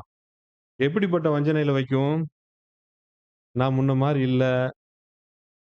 ரொம்ப நானு திருந்திட்டேன். முன்னாடிலாம் நீ பைபிளே படிக்கக்கூடாது சொல்லிட்டு, இப்ப நல்லா படிக்கிற. எது தொந்தரவு பண்ணுனா? எக்லீசியா போனம்ப. முன்னாடிலாம் போ வேணாம்மா. அதெல்லாம் சும்மா சரியில்ல அப்படிதான் சொல்லும். இப்பல்லாம் எது டிஸ்டர்ப் பண்றேனா? உன் கூடயாவது நான் வர்றேன். அதனால நீ என்ன பண்ணு? ஆவிக்குரிய காரியங்கள நல்லா பண்ணு. காலையில இருந்து சாயந்தரம் வரைக்கும் எக்லீசியால உட்காரு. பைபிள் படி. எல்லாத்தையும் வால்யூம் படி, ரீபிரிண்ட்ஸ் படி, எல்லாம் பேரண்ட்ஸ் படி எல்லாம் உட்கார்ந்து பண்ணு. அதே நேரத்துல உனக்குன்னு ஒரு லைஃப் இருக்குல்ல. உனக்குன்னு குடும்பம் இருக்குல்ல. உனக்குன்னு எதிர்காலம் இருக்குல்ல. உன் பிள்ளைகளுக்கு எதிர்காலம் இருக்குல்ல. அதுக்காக நீ வந்து உன்னை பாரு, உன்னை மாரி ஒருத்தர் எவ்வளவு உயர்வான நிலைக்கு வந்துட்டாங்க. எவ்வளவு ஹை பொசிஷன்ல இருக்க. நீ அப்படியே இருந்துட்டு இருக்கிறியே. அதனால அதுக்கு நீ பாடுபடணும். கஷ்டப்படணும். அதுக்காக நீ எல்லாத்தையும் தியாகம் பண்ணு. நீ 4 மணி வரைக்கும் வேலை செய்ய இருக்கிறைல, இரு. அதுக்கப்புறம் முழுக்க முழுக்க நீ இதுக்கு பாரு. இதுக்கான உழை. உன் குடும்பத்துல எல்லாத்தையும் முன்னேறி மேல கொண்டு போணும். எல்லாம் சுத்தி இருக்கிற எல்லாரை காட்டிலும் நீ தான் மேலான இருப்ப. ஏன்னா நீ தேவனை கும்பிடுறவன். உயர்வான நிலைமைக்கு வரணும்னு சொல்லி, மாம்ச சிந்தை என்ன பண்ணும்? சூழ்ச்சிய வைக்கும். ஆனா வசனம் என்ன சொல்லுது? லூக்கா 14ஆம் அதிகாரம் 33ஆம் வசனம். அப்படியே உங்களில் எவனாகிலும் தனக்கு உண்டானவைகளை எல்லாம் வெறுத்து விடாவிட்டால் அவன் எனக்கு சீஷனாய் இருக்க மாட்டான். நீ எல்லாத்தையும் வெறுத்துட்டு தான் இருந்தால் மட்டும் தான் எனக்கு சீஷன் சொல்லியிருக்கும்போது, நீ அப்படிலாம் செய்ய வேணாம்னு சொல்லுது. இன்டைரக்ட்டா சொல்லுது வஞ்சனைய. எப்படி அந்த சூழ்ச்சி தொடருது. மாம்ச சிந்தை சூழ்ச்சிய குடுக்குது. என்னன்னா, எப்பா எல்லாரும் சொல்றான்ல, பைபிள்ல சொல்லுதுல, மத்தவங்க சொல்றாங்கல்ல, சுயத்த வெறுக்கிறதுன்றது. இதுல உலகத்துல யாராச்சும் இந்த சுயத்த வெறுக்கிறத நீ பார்த்திருக்கியா? நம்மட்ட அப்படி பேசும் மைண்டுக்குள்ள. அது தாட்ஸா ஓடிட்டு இருக்கும். மாம்ச சிந்தையும், ஆவிக்குரிய சிந்தையும் பேசிக்கிறத கொஞ்சம் பிரிச்சு அப்படியே கொடுக்குறேன் உங்களுக்கு முன்னாடி. இது உலகத்துல ஒருத்தருமே செஞ்சது இல்லையே. உலகத்துல விடு. ஏதாச்சும் ஒரு கிறிஸ்தவன் செஞ்சிருக்கானா பாரு. யாருமே இல்லையே. கூட இருக்கிற சகோதரர்கள் யாரும் செஞ்சிருக்காங்களா பாரு. அப்படி சொல்லும். எல்லாம் எடுத்து வைக்கும். நீ மட்டும் ஏன் நீ இவ்ளோ கடுமையா நடந்துக்கிற? சாயந்தரம் 4 மணிக்கு வீட்டுக்கு வந்தோனே என்ன ஒண்ணு பிரைன் ஸ்டடின்னு உட்காரணுன்ற, வால்யூம் எடுத்து படிக்கணும், ஒரு சப்ஜெக்ட் கேட்கணுன்ற, சகோதரர்கள் ஊழியத்துக்கு போகணுன்ற, இப்படி எல்லாம் இவ்ளோ கடுமையா நீ நடத்துறியே. எனக்கு கொஞ்சம் கூட டைம் குடுக்க மாட்டேங்கிறியே. அதனால இப்ப இல்ல நீ செய்யாத. யாருமே செஞ்சதில்ல. அதனால உன் வாழ்க்கைய என்னது? வேஸ்ட் பண்ணாத. உன்னை பார்த்தாலே என்ன பண்ணுவாங்க? பைத்தியக்காரன்னு சொல்லுவாங்க. என்ன இப்படி இருக்கிறான்? நேரத்த வீணடிச்சுட்டு இருக்கிறான். கிடைக்கிறது ஒரு நாளு. அதுலயும் இப்படி ஓடிட்டு இருக்கிறானே! அப்படின்னு சொல்லி வெளியில இருந்து சொல்ல மாட்டாங்க. இந்த மைண்டுக்குள்ள உள்ள பேசிக்கிட்டே இருக்கும் நம்மளுக்கு. அதனால வாழ்க்கைய வீணாக்கிடாத. ரொம்ப ஞானமா நடந்துக்கோ! அப்படின்னு சொல்லி இந்த மாம்ச சிந்தை ஒரு சூழ்ச்சி முன்வைக்கும். அதனால இப்ப 2 பேரும் ஒரு அக்ரீமென்ட்க்குள்ள வருவோம். எப்படி? 2 பேரும் ஒரு சமாதானமா இருக்கிற வழி சொல்றேன். என்னது? ஆவிக்குரிய காரியங்கள் எல்லாத்தையும் உன் கண்ட்ரோல்ல வச்சுக்கோ. பைபிள் படிக்கிறது, ரீபிரிண்ட் படிக்கிறது, எக்லீசியா வர்றது, சப்ஜெக்ட் கேட்கிறது, இதெல்லாம் உன் கண்ட்ரோல்ல வச்சுக்கோ. அது போக மிச்சம் இருக்கிற டைம்ல அதெல்லாம் என்கிட்ட விட்டுரு. என்னது மற்ற காரியம் என்னது? ஒருவேளை பிசினஸ் பண்ணா, அத நான் பார்த்துக்கிறேன். டிரெஸ் மத்தவங்கள ரொம்ப அட்ராக்டிவ் அதுல நீ ஈடுபடவே கூடாது. உன் வேலை முடிஞ்சிருச்சுல, அடுத்து நான் பார்த்துக்குவேன். ரொம்ப உடை அணியிறது, பொழுது போகிறது, இது எல்லாத்தையும் இந்த உலக காரியங்கள் எல்லாத்தையும் நான் பார்த்துக்குவேன். நீ ஆவிக்குரிய எந்த டிஸ்டர்ப் பண்ண மாட்டேன். இப்படி இருந்துச்சுன்னா, உனக்கும் பிரச்சனை இல்ல, எனக்கும் பிரச்சனை 2 பேரும் சமாதானமா இருப்போம் அப்படிங்குது. இது என்ன பார்த்துட்டு இருக்கிறோம்? இருமனம்னா என்னன்னு சொல்லி பார்த்துட்டு இருக்கிறோம். இப்ப சௌரன் என்ன குடுக்கிறார்ன்னா, அநேகர் இந்த வஞ்சனையோடு சமரசம் செய்து கொள்கிறார்கள். காம்ப்ரமைஸ் ஆயிடுறாங்க. இப்ப என்ன பண்ணும்னா, பெரும்பாலும் எப்படி ஒரு வஞ்சனை உள்ள வருதுன்னா, காலையில எந்திரிச்ச உடனே நம்ம பெரப்ட்டு எக்லீசியா வர்றது டைம் ஆயிடுது. இல்ல மத்த நாள்ல வேலைக்கு போயிட்டு சாயந்தரம் டயர்டா வருவோம். வந்த உடனே என்ன பண்ணுவோம்? மொபைல் எடுத்து உட்காருவோம். காலையிலேருந்து சாயந்தரம் வரைக்கும் நான் ஓடிட்டு இருக்கிறேன். எனக்குன்னு ஒரு ரிலாக்சேஷன் வேணாமா? கொஞ்சம் பார்த்தா என்ன? என்ன? காலையிலேருந்து என்ன பண்ணோம்? பைபிள் படிச்சோம், வால்யூமு படிச்சோம், எக்லீசியா போனோம், ரீப்ரிண்ட் படிச்சோம், எல்லாம் செஞ்சோம். கொஞ்சம் ரிலாக்சேஷன் வேணும்ல, எடுத்து உட்காருவோம். அந்த ரிலாக்சேஷன்லயும் என்ன பார்ப்போம்? ஒரு சப்ஜெக்ட் பார்க்கலான்னு யூடியூப் ஓப்பன் பண்ணுவோம். பக்கத்துல என்ன வரும்? வேற ரீல்ஸ் வரும். அப்படியே கொஞ்சம் இவ்வளவு நேரம் காலையிலேருந்து பார்த்துட்டு இருக்கால, எனக்கு கொஞ்சம் இடம் குடு. அப்படியே வரும். அடுத்து தள்ளுவோம். இன்னும் கொஞ்சம் போ. காலையிலேருந்து உட்கார்ந்திருக்கல, கொஞ்சம் ரிலாக்ஸ் பாரு, மைண்ட் பாரு எவ்வளவு ரிலாக்ஸா இருக்கு உனக்கு. இது மாரி காலையிலேருந்து இருந்துச்சா? இல்ல, இல்ல. அப்படியே தள்ளிக்கிட்டே இருக்கும். திடீர்னு பார்த்தா 1 மணி நேரம் ஓடியிருக்கும். அடடே! பாருங்க வஞ்சனைக்குள்ள விழுந்துட்டோமே! இப்படிதான் 2 பேரும் பேசிக்குவாங்க. இவங்களுக்கு பேரு தான் என்ன சொல்லுதுன்னா, யாக்கோபு 1:8ல இருமனம் உள்ளவன் தன் வழிகள் எல்லாம் நிலையற்றவனா இருக்கிறான். இன்னொரு வசனம் கூட வாசிக்கலாம். மத்தேயு 6ஆம் அதிகாரம் 24ஆம் வசனம். 2 எஜமான்களுக்கு ஊழியம் செய்ய ஒருவனாலும் கூடாது. ஒருவனை பகைத்து மற்றவனை சிநேகிப்பான். அல்லது ஒருவனை பற்றிக்கொண்டு மற்றவனை அசட்டை பண்ணுவான். தேவனுக்கும் உலகப் பொருளுக்கும் ஊழியம் செய்ய உங்களால் கூடாது. ரொம்ப கிளீனா சொல்லிருச்சு. இப்படி இருக்கக்கூடாது. ஏதாச்சும் ஒண்ணாத்தான் இருக்குன்னு சொல்லிட்டாரு. இப்ப அந்த இருமனம் உள்ளவங்க எப்படி இருப்பாங்க அப்படின்னா, இவங்க என்ன சொல்லிக்குவாங்கன்னா, இப்ப ஒருத்தருக்குள்ள இருமனம் இருக்குன்னு வச்சுங்க. டபுள் மைண்டோட இருக்கிறாருன்னா, அது எப்படி வெளி காமிப்பாராம், நான் வந்து புதிய சிந்தையோட தான் இருக்கிறேன். அப்படின்னு சொல்லிக்குவாங்க. ஆனா செயல்பாடு எப்படி இருக்கும்? மாம்ச சிந்தையின்படி தான் ஒவ்வொரு காரியங்களும் செஞ்சுட்டே இருப்பாங்க. இவங்களுக்கு எந்த ஒரு வாழ்க்கையும் எப்படி இருக்காதாம், திருப்தியாவே இருக்காதாம். ஆவிக்குரிய காரியங்கள் உட்கார்ந்தா திருப்தி இருக்காது. மாம்ச காரியங்கள் உட்கார்ந்து பார்த்தாலும் அதுலயும் திருப்தி இருக்காது. இந்த வாழ்க்கைய தேவனும் விரும்புறதில்ல.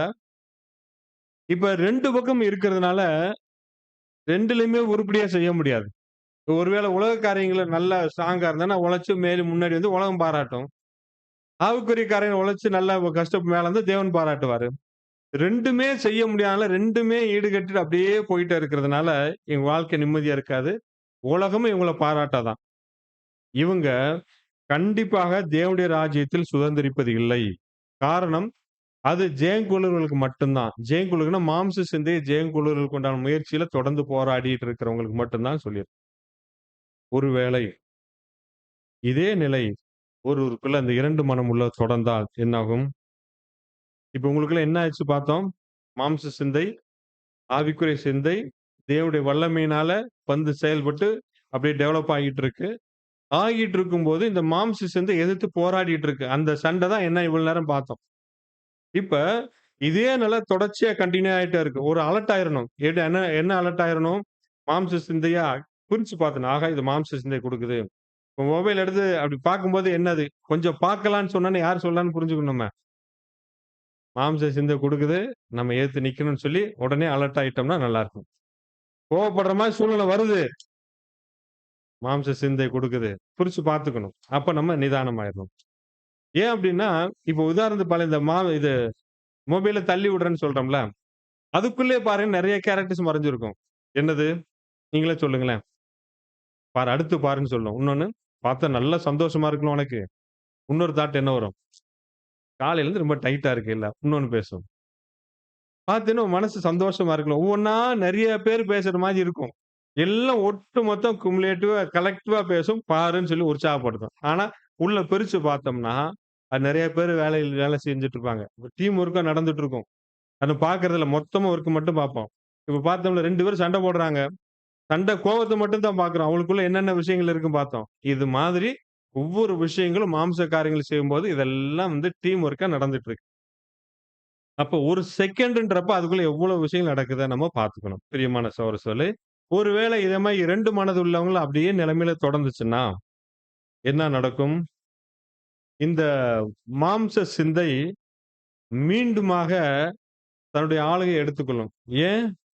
இந்த ஆவிக்குரிய சிந்தைய வளர வைக்கிறதுக்கு எந்த முயற்சியுமே எடுக்கலன்றப்ப என்ன பண்ண முடியும்? இப்ப ரொம்ப தூரம் நடந்து போறோம். கால் நல்லா ஸ்ட்ராங்கா இருக்கு. பைக் வாங்கிட்டோம். அது நடந்து போற தூரத்துல பைக்ல போறோம். ஒரு 2 வருஷம் பைக்ல போயிட்டோம். நல்லா பழகிடுச்சு.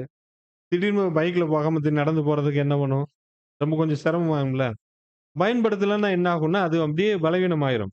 இப்ப மாம்ச சிந்தை திரும்பவும் தலையெடுக்க ஆரம்பிச்சுரும். அதே நேரத்துல உருவான புதிய சிந்தை கொஞ்சம் கொஞ்சமா பலவீனமான நிலைக்கு போயிடும். ஆனா இவங்க இது தங்களுக்குள்ள நடந்துட்டு இருக்குன்னு தெரியாது அவங்களுக்குள்ளேவும். இப்ப என்ன நடக்குன்னா, இவங்க நீதியையும், சத்தியத்தையும் விரும்புற மாரி காமிச்சுக்குவாங்க. சத்தியமா நல்லா கேட்போம். சத்தியமா நல்லா பேசுவோம். இருக்கும். ஆனா, இருதயத்துக்குள்ள என்ன இருக்கும்? கொஞ்சம் கூட வேணான்னு சொல்லி வெறுக்கிற மாரி உள்ள இருக்கும். ஆனா, வெளியில செயல்பாடு நம்ம கேட்போம். தாராளமா பேசுவோம். உட்காருவோம். கூடுவோம். செய்வோம். எல்லாம் ஆனா இருதயத்துக்குள்ள காலையில இருந்து உட்கார்ந்துருக்கோம். பிடிச்சு உட்கார வச்சுட்டாங்களே! அப்படி மைண்ட் ஓடிக்கிட்டே இருக்கும். வெறுக்கும். இப்படிப்பட்டவங்கள 7ஆம் தூதன் யாருக்கு கம்பேர் பண்ணி சொல்றாரு? இவங்க யாருன்னா, பரிசேயர், சதுசேயர். இவங்க வேதபாரகர் பரிசேயரைப் போல இருப்பாங்க. இவங்க மாய்மாலக்காரர்களாகவும், வெள்ளை அடிக்கப்பட்ட கல்லறை போலவும் இருப்பாங்கன்னு சொல்லி அவரு குடுக்குறாரு. பாருங்களேன், சத்தியத்துல இருக்கிறேன் அப்படின்னு சொல்லிட்டு, சத்தியம் சம்பந்தப்பட்ட ஈடுபாடுக்குள்ள வரும்போது, நம்ம மைண்ட் வந்து அதுல ஈடுபடாம, வேற காரியங்கள விருப்பம் கொண்டு இருக்கும்போது, நம்மளுக்குள்ள என்ன இருந்துட்டு இருக்கு? 2 மனம் இருந்துட்டு இருக்குன்னு அர்த்தம். இப்படி இருந்துச்சுன்னா, நம்மள வந்து மாய்மாலக்காரன் நம்ம தேவன் நம்மளுக்கு சொல்றாரு. அப்படின்னு நம்ம எப்படிப்பட்டவர்களா இருக்கணும் அப்படின்னு சொல்லி பார்த்தா, 2 சிந்தை உடையவர்களாக, இரு மனம் உள்ளவர்களா இருக்கக்கூடாது. ஒரே சிந்தை உள்ளவர்களா மட்டும் தான் இருக்கணும்னு சொல்லியிருக்கு. அந்த சிந்தை என்ன சிந்தையா இருக்கும்னா, ஆவிக்குரிய சிந்தையா இருக்கணும். இந்த சிந்தை மட்டும் ஏன் நம்மகிட்ட இருக்கணும்? இந்த சிந்தை தான் கர்த்தர் இயேசுட்ட இருந்தது. அதே சிந்தை நம்மட்ட இருக்கணும். ஏன்னா பிலிப்பியர் 2:5 வாசிக்கிறோம்ல. கிறிஸ்து இயேசுவில் இருந்த சிந்தையே உங்களிடம் இருக்குது. இப்ப கர்த்தர் இயேசுட்ட 2 சிந்தை இருந்ததா? டபுள் மைண்டட் இருந்திருக்குமா? வாய்ப்பே இல்ல. ஒரே சிந்தை இருந்தது. அப்ப நம்மளுக்கும் அதே சிந்தை இருக்கணும். அந்த சிந்தை இருக்கும்போது என்ன நம்ம செய்வோம்னா, மத்தேயு 6:33 இருக்கலாம். முதலாவது தேவனுடைய ராஜ்யத்தையும், அவருடைய நீதியும் அதத்தான் தேடிக்கிட்டே இருப்போம் ஒழிய, வேற உலக காரியங்கள்ல ஈடுபாடு, விருப்பத்துக்கு நம்ம போகவே மாட்டோம். இடம் கொடுக்க மாட்டோம். வரும். ஆனா அத வந்து எதிர்த்து நின்னு போராடிக்கிட்டே இருப்போம். மனப்பூர்வமா செய்ய மாட்டோம். அப்ப இந்த ஒரே சிந்தை, இந்த ஆவிக்குரிய சிந்தை இருப்பவரால் மட்டும் தான் நல்ல தேவன் விரும்பக்கூடிய கனிகளை கொடுக்க முடியும். ரொம்ப அடிப்படையான விஷயம். நான் ஆவிக்குரிய கனிகள நான் கொடுக்கணும்னா, மாம்ச சிந்தையும் இருந்து ஆவிக்குரிய சிந்தைக்கும் 2க்குமே இடம் கொடுத்து போயிட்டு இருந்தோம்னா, கனிகள் வளராதாம். வாசிக்கலாம். 2 பேதுரு 1ஆம் அதிகாரம் 8ஆம் வசனம். இவைகள் உங்களுக்கு உண்டாயிருந்து பெருகினால், உங்களை நம்முடைய கர்த்தராகிய இயேசு கிறிஸ்துவை அறிகிற அறிவிலே வீணரும் கனியற்றவர்களுமாய் இருக்க ஒட்டாது. கனியற்றவர்களுமா இருக்க ஒட்டாது. தேவனையும் கர்த்தரை இயேசு கிறிஸ்துவ அறிகிற அறிவிலும் வளரவும் செய்வோம். கனிகளும் வளரும். ஒருவேளை நம்மளுக்கு மாம்ச சிந்தை அதிகமா நம்மளுக்கு செயல்பட அனுமதிச்சோம்னா, கனிகளும் வளராது. தேவனை பற்றியும், கிறிஸ்துவை பற்றியும், தெய்வ திட்டத்தை பத்தி அறிகிற அறிவுல இன்ட்ரெஸ்ட் குறைஞ்சு போகும். நம்மளுக்கு ஈடுபாடு குறைஞ்சிரும். அதனால கலாத்தியர் 5:16 என்ன சொல்லுது? ஆவிக்கேற்றபடி நடந்து கொள்ளுங்கள். அதாவது ஆவிக்குரிய சிந்தையின்படி நடந்து கொள்ளுங்கள். அப்பொழுது மாம்ச இச்சையை நிறைவேற்றாதிருப்பீர்கள். மாம்ச சிந்தையின்படி நடக்காம இருப்பீங்க அப்படின்றார். அதனால இன்னொரு வசனம் கூட வாசிக்கலாம். ரோமர் 13:14. துர்இச்சைகளுக்கு இடமாக உடலை பேணாமல் இருந்து கர்த்தராகிய இயேசு கிறிஸ்துவை தரித்துக் கொள்ளுங்கள். பிரியமான சகோதரர்களே, இங்க என்னன்னா இந்த 2 சிந்தையும் குறிச்சு சொல்லுது. வேற மாதிரி. துர்இச்சைகளுக்கு இடமாக அப்படின்னா, மாம்ச சிந்தைக்கு இடம் கொடுத்து, அது உடல பேணாம இருங்க. கர்த்தராகிய இயேசு கிறிஸ்துவை தரித்துக் கொள்ளுங்கன்னு அவர்ட்ட இருந்த சிந்தை உங்ககிட்ட இருந்து, அதன்படி நீங்களும் நடந்து கொள்ளுன்றாரு. அப்ப நம்ம மாம்ச சிந்தைக்கு இடம் கொடுக்காம, அத தொடர்ச்சியா எதிர்த்து போரிட்டு இருக்கும்போது, அதுக்குண்டான முயற்சி நம்ம இருந்துகிட்டே இருக்கும்போது, நம்மளுக்கு என்ன கிடைக்கும்? அந்த மாம்ச சிந்தைய செயல்படாம வச்சுட்டு இருக்கிறோம். ஆவிக்குரிய சிந்தை வளர்ச்சியில இருந்துட்டே இருக்கும். அப்ப எதிர்த்து போராடணும். அந்த ஆவிக்குரிய சிந்தை எதெல்லாம் எதிர்த்து போராடணும்னு சொல்லி நல்லா தெரியும். கொலோசியர் 3:5 இருக்குல்ல. உபச்சாரம், அசுத்தம், மோகம், துரிச்சை இதெல்லாம் நெறைய இருக்கு. இதை உண்டு பண்ணுகிற உங்கள் அவயங்களை அழித்து போடுங்கலாம் என்ன அர்த்தம்னா, அந்த மாம்ச சிந்தைக்கு உட்பட்டுறாதீங்க. அதை எதிர்த்து நின்னு ஜெயிச்சுக்கிட்டே இருங்கன்னு சொல்றாரு. பிரியமான சகோதரர்களே, அப்ப நம்மட்ட இருக்கிறது எந்த சிந்தை தான் இருக்கணும்ன்றாரு. உங்கட்ட இருக்கு நம்ம எல்லாருக்குள்ளேயும் பிறப்புல இருந்தேவும் மாம்ச சிந்தை இருக்கு. இத்தனை வருடங்களா நம்மள ஆளுகை செஞ்சுட்டு இருந்தது. நம்ம எப்ப ஜெனிப்பிக்கப்பட்டோமோ, அப்ப புதிய சிந்தை உருவாகிருச்சு தேவனுடைய ஆவியினால. அந்த சிந்தைய நம்ம வளர வைக்கணும். வளர வைக்கும்போது, அதே நேரத்துல மாம்ச சிந்தை இவ்வளவு நாள் இடம் கொடுத்த அந்த மாம்ச சிந்தைக்கு உண்டான காரியங்கள, அத ஜெயிக்க விடாம எதிர்த்து போராடி அத மேற்கொள்றதுக்கு உண்டான முயற்சி தொடர்ந்துகிட்டே இருக்கணும். அப்ப எந்த சிந்தை தான் செயல்பாட்டுல இருந்துட்டு இருக்கு? ஆவிக்குரிய சிந்தை தான் செயல்பாட்டுட்டு இருக்கு. ஒருவேளை 2க்குமே நம்ம இடம் கொடுத்து தொடர்ந்து பிரயாணம் பண்ணிட்டு இருந்தோம்னா, நம்ம மாம்ச சிந்தைக்கும் இடம் கொடுத்துட்டோம்னு அர்த்தம். அப்படின்றப்ப வளர்ச்சி எதிர்பார்க்க முடியாது. அதனால தான் நம்மட்ட இருந்து ஒரே சிந்தை இருக்கணும்னு சொல்லியிருக்கிறாரு. இத குறிச்சு இன்னொரு வசனம் வாசிக்கலாம். மத்தேயு 6ஆம் அதிகாரம் 22ஆம் வசனம். கண்ணானது சரீரத்தின் விளக்காய் இருக்கிறது. உன் கண் தெளிவாய் இருந்தால் உன் சரீரம் முழுவதும் வெளிச்சமாய் இருக்கும். உன் கண் தெளிவாய் இருந்தால்னு சொல்லியிருக்கு. ஆங்கிலத்துல நல்லா பாட்டு பாருங்க. "தன் ஐ பி சிங்கிள்" ஒன்னத மட்டும் தான் கண்ணு பார்க்கணுமா. உன் கண்ணு வந்து ஒன்ன மட்டும் தான் பார்க்கணும்னு இருக்கு. அதாவது இப்ப 2 கண்ணு இருக்கு. 2 கண்ணு ஒண்ணா சேர்ந்து எல்லாத்தையும் பார்க்குது. அது ஒண்ணா பார்க்கும்போது, ஒரு குறிப்பிட்ட காரியத்த பார்க்கும்போது, அந்த பார்க்கக்கூடிய பொருளோட தன்மை எப்படி ரொம்ப தெளிவா இருக்கும் இல்லையா? ரொம்ப தெளிவா இருக்கும். அத சுத்தி இருக்கிறத நம்ம சரியா பார்க்க மாட்டோம். இல்லையா? இப்ப பார்த்துட்டு இருக்கிறீங்க. இப்ப நான் நிக்கிறோம், இது இருக்கிறோம். சுத்தி அந்த பகுதியில உங்க பார்வை என்ன கூட அது பெருசா தோணாது. அது மங்கலாத்தே இருக்கும். கவனம் செலுத்து. அதே போல நம்ம ஆவிக்குரிய சிந்தை மட்டும் இருக்கும்போது, நம்ம ஒண்ண மட்டும் தான் பார்த்துட்டு இருக்கிறோம். 2 கண் அத மட்டும் தான் பார்க்கும். அதே போல நம்முடைய புரிதலின் கண்கள் ஒரு பரலோகத்துக்கு உண்டான காரியங்கள மட்டுமே நம்ம பார்த்துட்டு இருக்கும்போது, நம்மளுக்கு வந்து பூமிக்குரிய காரியங்கள் ஒருபோதும் நம்மளுக்கு திருப்தி குடுக்காது. மங்கலா தான் தோணும். நம்ம ஆவிக்குரிய சிந்தை மட்டும் தான் நம்ம செயல்பாட்டுல இருக்கணும். ஆவிக்குரிய சிந்தை செயல்பாட்டுக்கு என்ன அர்த்தம் நம்ம புரிஞ்சுக்கலாம். அந்த ஹையர் ஆர்கன்ஸ் சொன்னோம்ல. என்னன்னது? அன்பு, பொறுமை, அந்த ஆவியின் கனிகள்லாம் இது இதுல வளர்றதுக்கு உண்டான முயற்சி சிந்தனை மட்டும் தான் பார்த்துட்டு இருக்கணும். ஒரு சகோதரர்ட்டயோ பேசும்போதோ, கூடியக்குள்ள வரும்போதோ, நம்ம ஸ்டடீஸ்ல ஈடுபடும்போதோ, எனக்கு கனிகள்லாம் உருவாகுறதுக்கு நான் ஏதாச்சும் இடம் குடுத்துருக்கனா? உருவாகியிருக்கா? அப்படின்ற சோதனை நம்ம இருந்துட்டே இருக்கணும். பிரியமான சகோதர சகோதரிகளே, அப்ப அந்த புரிதலின் கண்கள் பரத்துக்கு உண்டானத மட்டும் நோக்கிட்டு இருக்கும்போது, புதிய சிந்தை தான் நம்மளுக்குள்ள ஆளுகை செய்யும். மாம்ச சிந்தை ஆளுகை செய்யாது. பிரியமான சகோதர சகோதரிகளே, இப்ப இதுவரைக்கும் என்ன பார்த்திருக்கிறோம்? புதிய சிந்தைக்கும், ஆவிக்குரிய மாம்ச சிந்தைக்கும், புதிய சிந்தைக்கும் எப்படி உருவாச்சு? இது பிறப்பிலிருந்தே இருக்கு. இது இடையில உருவாச்சு. இது ரொம்ப ஸ்ட்ராங்கா இருக்கு. இது பலவீனமா இருக்கு. பலவீனமா இருந்தாலும் ரொம்ப பவர்ஃபுல்லானது. காரணம் தேவனுடைய வல்லமையினால உருவாக்கப்பட்டது. நாம இப்ப எதுக்கு இந்த சுயாதீனத்தை எதுக்கு இடம் குடுக்குறோம்? இதுக்கு இடம் குடுக்குறோமா? இதுக்கு குடுக்கணுமா? பட் சத்தியம் என்ன சொல்லுது? இந்த புதிய சிந்தைக்கு தான் நீ இடம் குடுக்கணும். எடுத்து குடுக்கும்போது, இது நாளுக்கு நாள் வளர ஆரம்பிக்கும். மாம்ச சிந்தை எந்திரிச்சு வரும்போதெல்லாம் நீ தடுத்து எதிர்த்து போராடிக்கிட்டே இருக்கணும். அப்படின்னு சொல்லியிருக்கிறார். இதுவரைக்கும் 2 விஷயம் பார்த்திருக்கிறோம்.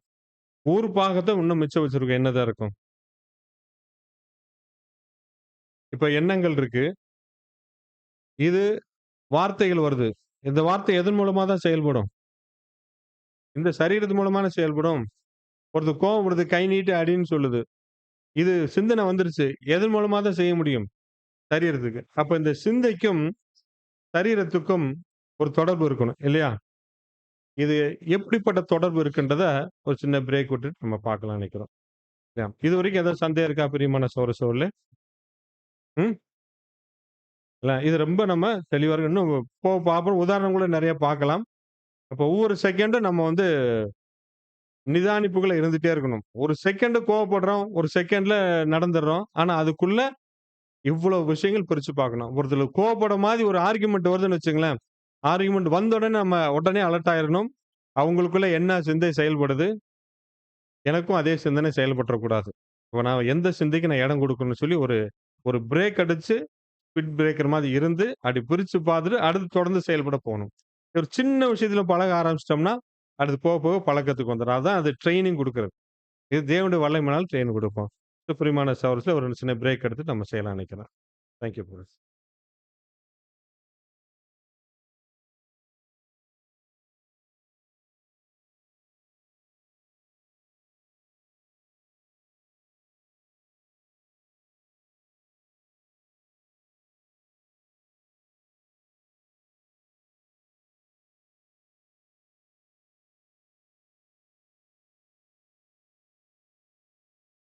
பிரியமான சகோதர சகோதரிகளே, இந்த அடுத்த பகுதிக்குள்ளார நம்ம வருகிறோம்.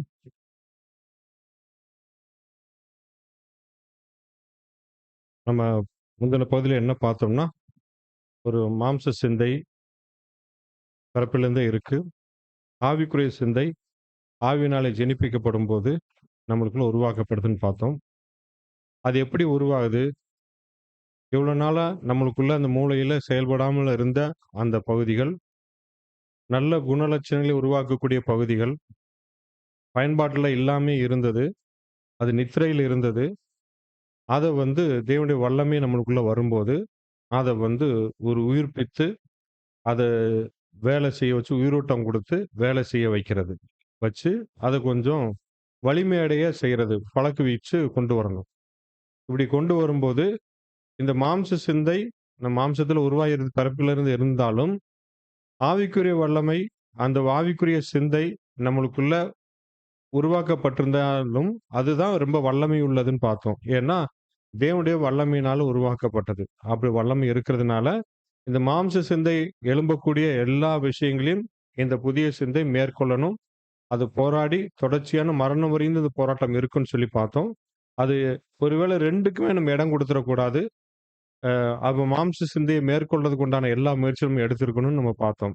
ஒருவேளை 2க்குமே மாம்ச சிந்தைக்கு நம்ம இடம் குடுத்து, ஆவிக்குரிய சிந்தைக்கு 2 இடம் குடுத்துட்டே போயிருந்தோம்னா, வளர்ச்சியே இருக்காது. நம்ம ஜெயங்கொள்ளுற வகுப்பார்ல லிஸ்ட்ல நம்ம வரவே மாட்டோம். ஒருவேளை நம்ம அதிகமான நேரம் ஆவிக்குரிய காரியங்களை செலவு பண்ணி, கொஞ்ச நேரம் வந்து மாம்சக்குண்டான காரியங்கள ஈடுபட்டு, அந்த ஈடுபடுறது கொஞ்ச நேர காரியமும் அதிகமான ஆர்வத்தோட ஈடுபடும்போது, அது கொஞ்சம் கொஞ்சமா நம்மளயே அறியாமலேயே அது மேற்கொள்ள ஆரம்பிச்சு, நம்ம புதுப்பிக்கப்பட்ட அந்த ஆவிக்குரிய சிந்தை செயல்படுறது மட்டுப்படுத்திட்டே வர ஆரம்பிச்சு, கடைசியில மாம்ச சிந்தை தலையெடுத்துரும்னு சொல்லி பார்த்தோம். அதனால அந்த 2மே இருக்கக்கூடிய அந்த மனநிலை தேவன் விரும்பாத ஒரு மனநிலை.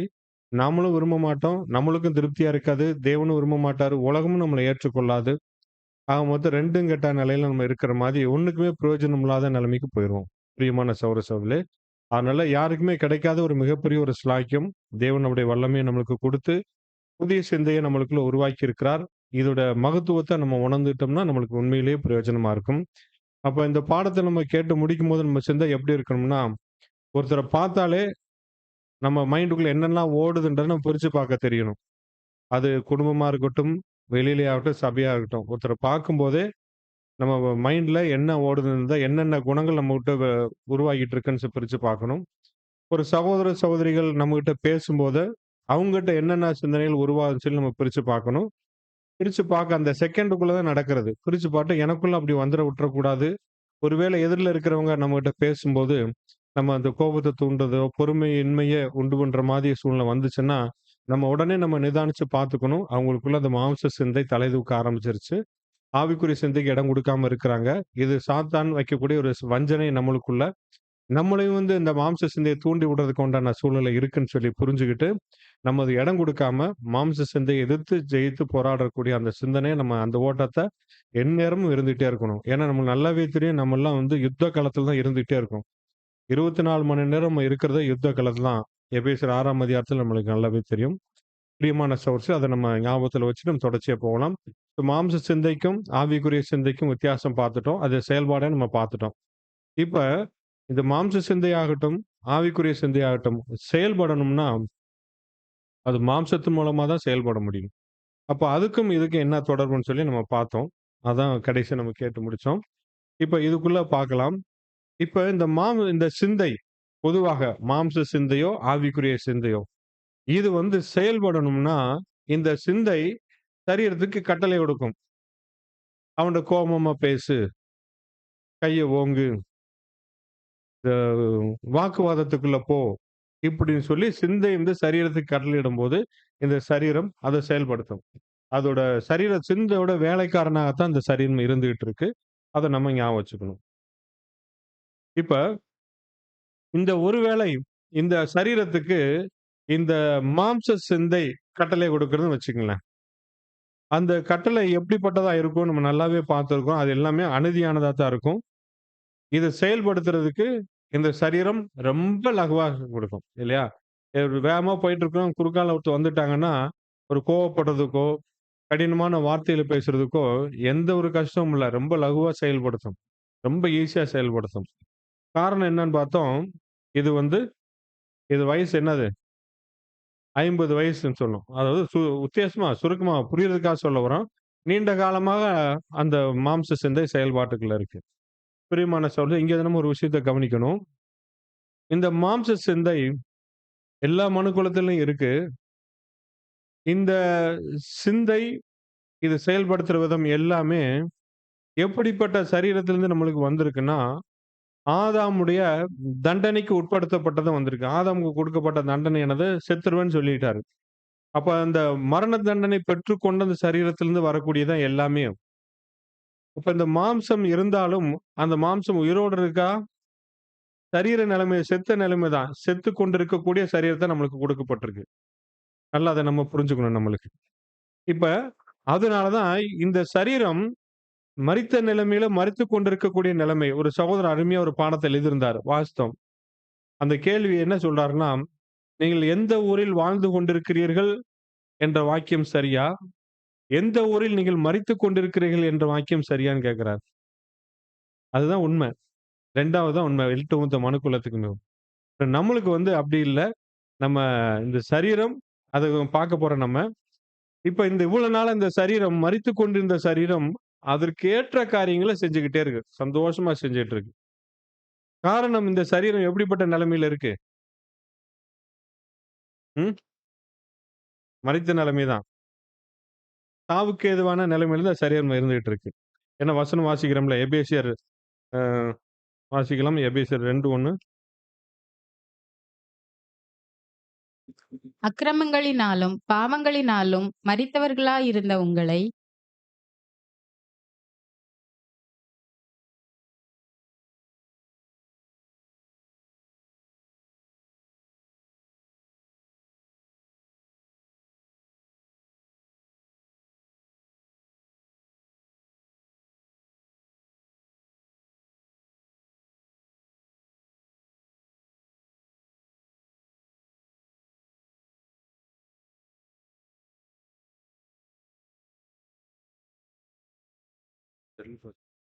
ஓகே. நீங்க இங்க வச்சுருங்க.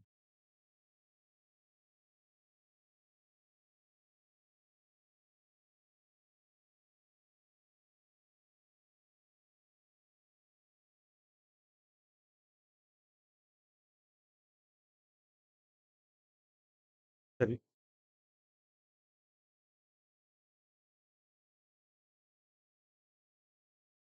ஹேங் ஆயிடுச்சு. இது போடல. கேபிள் இது. ஸ்மார்ட்ல எடுத்தீங்க. இதுல மாட்டு. இதுல வரல. கேபிள கழட்டிட்டீங்க. அ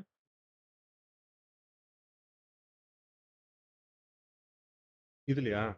ஓகே. சரி போயிடுறேன். அ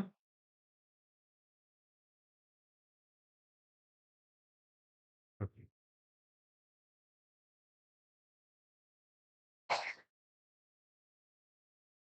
இருக்காது.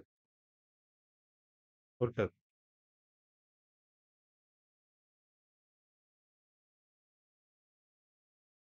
சரி வேணாம்.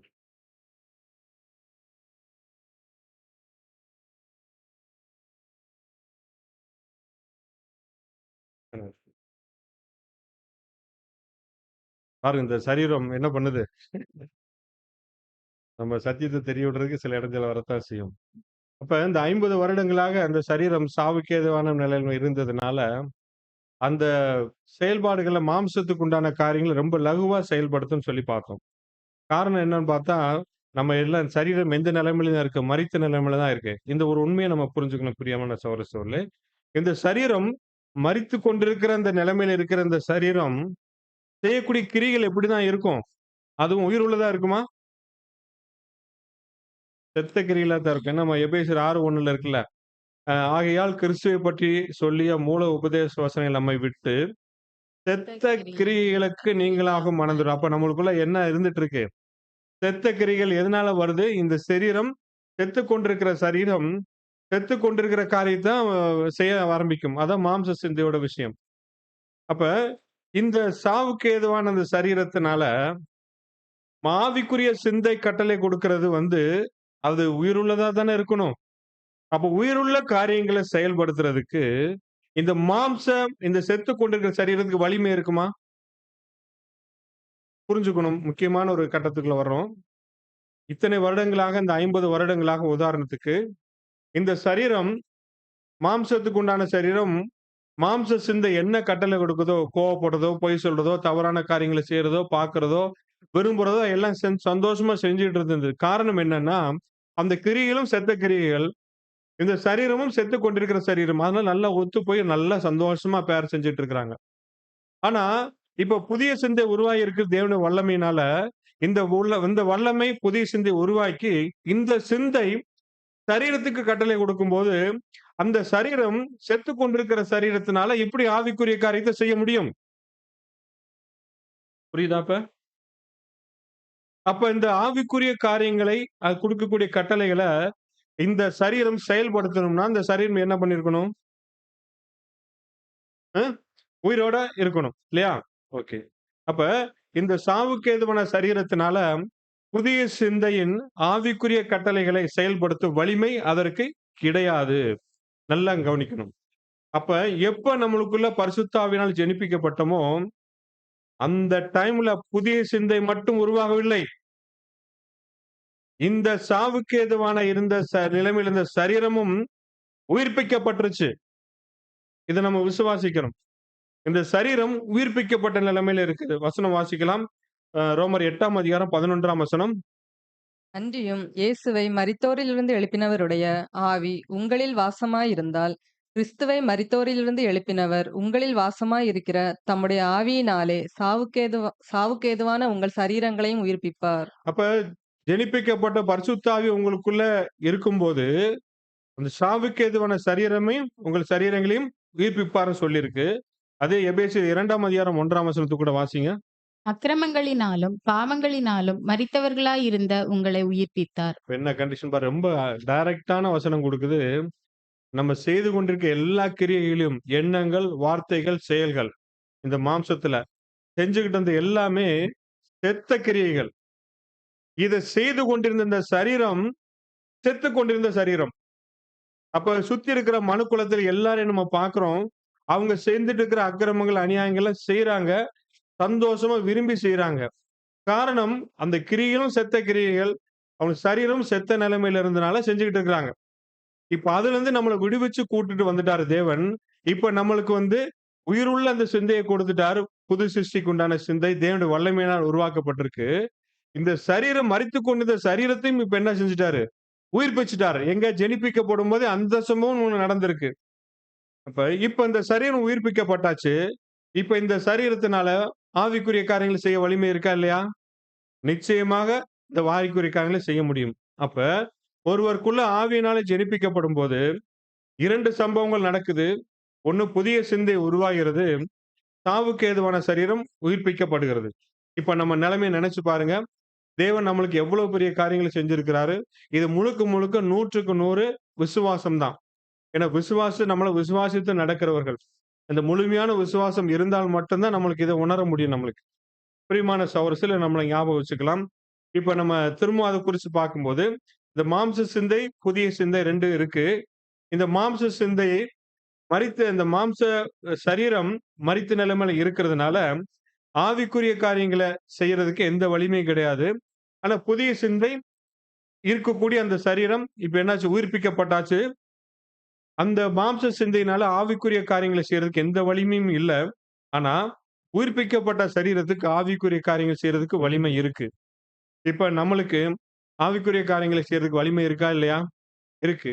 இப்ப கோபப்படக்கூடிய அந்த நியாயமே இல்லாம கோபப்படக்கூடிய இடத்துல, நம்மளால பொறுமையா இருக்கிறதுக்கு முடியுமா? முடியாதா?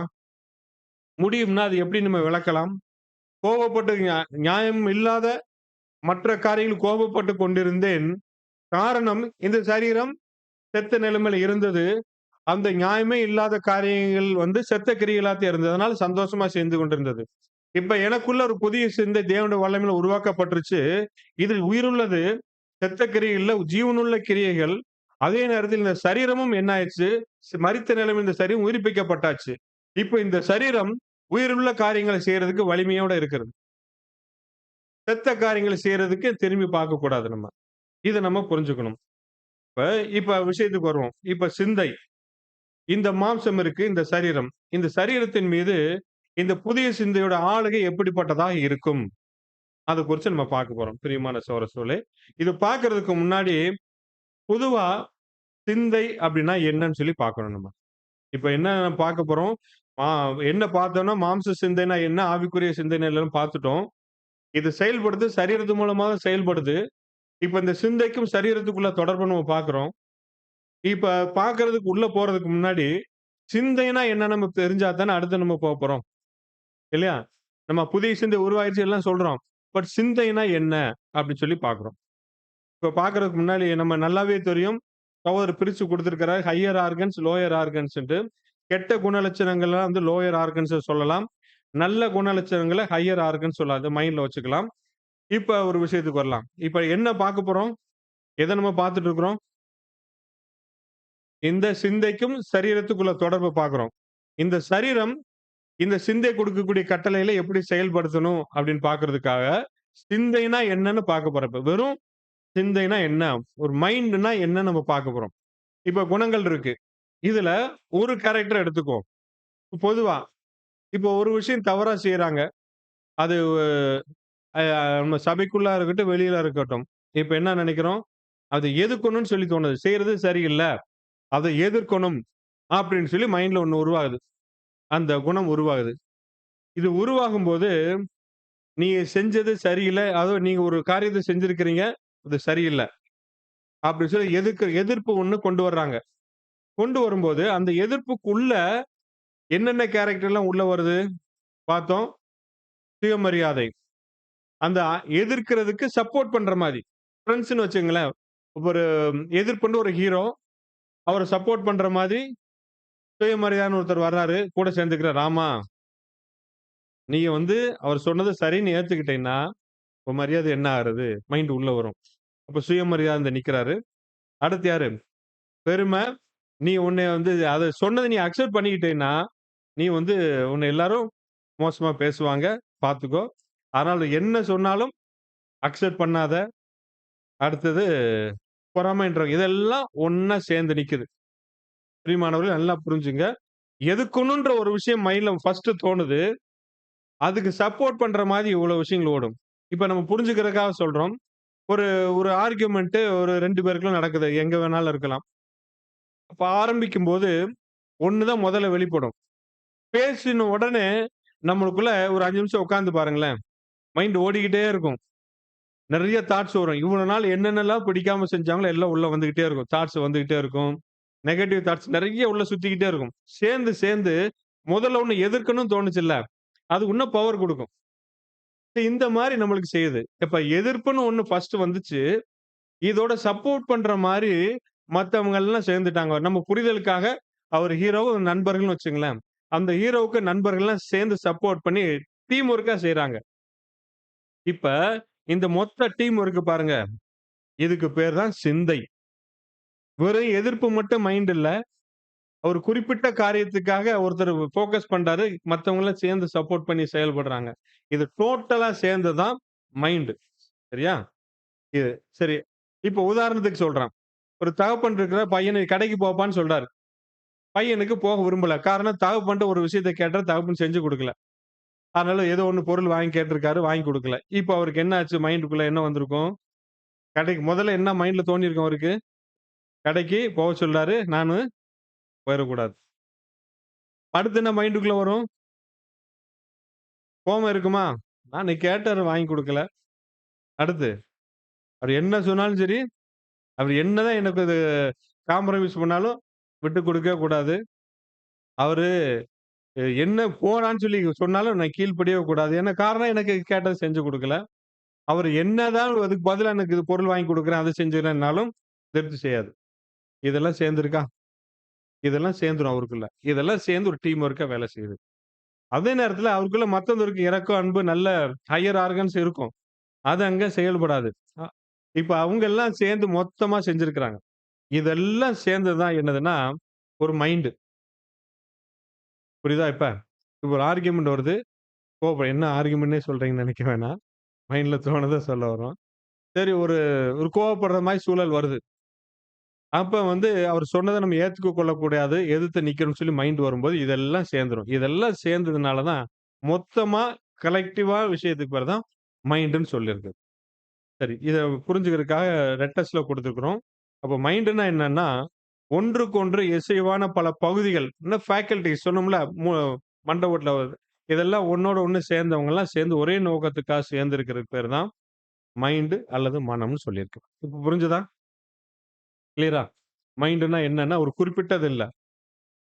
ஒரு கோவப்பட்ட உடனே நெறைய தாட்ஸ் ஓடிக்கிட்டே இருக்கும். அதெல்லாம் சேர்ந்து கலெக்டிவா இருக்கிறது தான் மைண்ட். மைண்டே சரியில்லன்னு சொல்லுவோம். ஒரு கேரக்டர் வந்துட்டு சொல்ல மாட்டோம். அவன் பேச்சு சரியில்ல, அவன் செயல்பாடு சரியில்ல. அப்ப மைண்டே சரியில்லாம இருக்கும். கலெக்டிவா இருக்கக்கூடியது. கலெக்டிவ்னா உதாரணத்துக்கு இங்க கோபம்னு ஒண்ணு வந்திருக்கும். எரிச்சலும் ஒரு பக்கம் இருக்கும். இப்படி பல இது அங்கங்கெல்லாம் சேர்ந்து செயல்படுவாங்க. நம்ம ஏற்கனவே பார்த்தோம் அந்த லோயர் ஆர்கன்ஸ் ஒட்டுமொத்த மனுக்குள்ளயும் ஆதிக்கம் செலுத்திட்டு இருக்கு. கொஞ்சம் பேர் தான். ஒரு 10 பேர்ன்னு வச்சுக்கோங்க. 10 90% செயல்படாம இருக்கு. இந்த 10ஓட இன்ஃப்ளூயன்ஸ் தான் சொல்லிட்டு இருக்கும். இப்ப ஒண்ணோட ஒண்ணு சேர்ந்து இப்ப செயல்பட ஆரம்பிக்குது. இதுக்கு பேர் தான் மைண்ட்ன்னு சொல்லியிருக்கோம். மைண்ட்ன்னா என்ன புரிஞ்சிருச்சா? சரி. இப்ப முதல்ல ஒரு கேள்வி கேட்டோம். கேள்வின்றது மைண்டும், வில்லுன்னு 2 சேர்ந்திருக்கு. 2 ஒண்ணா அது மைண்ட் அதாவது சிந்தை, சித்தம். புதிய சிந்தை, புதிய சித்தம் சொல்லியிருக்கு. எழுத்துக்கள் நெறைய இருக்குன்னு பார்த்திருக்கிறோம். அப்ப சிந்தை, சித்தம் 2ம் ஒண்ணான்னு கேட்டோம். வேறு வேறன்றப்ப, அப்ப சித்தம்னா என்னன்னு சொல்லி அதுக்குள்ள போப்போறோம். இப்ப இந்த சிந்தையிலயும், இப்ப சித்தம் அப்படின்றது என்னன்றத ரீப்ரிண்ட் நம்பர் 4628ல என்ன குடுக்குறாருன்னா, இந்த சிந்தை பார்த்தோம்ல, சிந்தனை என்னது? ஒரு குறிப்பிட்ட நோக்கத்துக்காக மூளையில பல பகுதிகள் ஒண்ணு சேர்ந்து மொத்தமா டீமா செயல்படுறதுக்கான சிந்தை. இது எல்லாம் வந்து நாம் செய்யப்போற ஒரு காரியத்த தீர்மானிக்குது. அந்த தீர்மானத்துக்கு பேர் தான் சித்தம். இப்ப எப்படி புரியுதா? புரியல. உதாரணத்துக்கு விளக்குறேன் உங்களுக்கு. இந்த படம் அப்படியே மைண்ட்ல பதிஞ்சிரும் உங்களுக்கு. ஓகே. இப்ப இந்த எதிர்த்து நிக்கக்கூடிய குணலட்சணங்கள் பார்த்தோம். இவங்க தான் என்னதுன்னா மைண்ட்ன்னு சொல்லி பார்த்தோம். இந்த மைண்ட் வந்து ஒரு விஷயத்த செய்யணும்னு சொல்லி தீர்மானிக்குது. அந்த தீர்மானம் என்னதுன்னா, என்னது? இத எதிர்த்து ஜெயித்தே தீரணும். அத நம்ம ஒரு காலத்தும் விட்டுக் கொடுக்க கூடாதுன்னு முடிவு பண்றாங்க. இப்ப எல்லாம் சேர்ந்து ஒரு ஒரு டார்கெட்ட பிக்ஸ் பண்றாங்கல்ல, அதுதான் என்னதுன்னா சித்தம். புரிஞ்சுதா? இது பேர் தான் சித்தம். இப்ப அதே இது நம்ம பையனுக்கு எடுத்துக்கங்களேன். இப்ப இவன் வந்து கடைக்கு போகக்கூடாது அப்படின்றதுக்கு மைண்ட் ஓடிட்டே இருக்குல்ல. இதுதான் மைண்ட். இத்தன கேரக்டர்ஸ் உள்ள டெவலப் ஆகுது. இதெல்லாம் சேர்ந்து ஒரு தீர்மானம் பண்றாரு. என்னதுன்னா, கடைக்கு போயிறவே கூடாது அப்படின்னு சொல்லி. இதுதான் என்னது? சித்தம். இப்ப தேவன் நம்மள பார்க்கும்போது மைண்ட பார்ப்பாரா? சித்தத்த பார்ப்பாரா?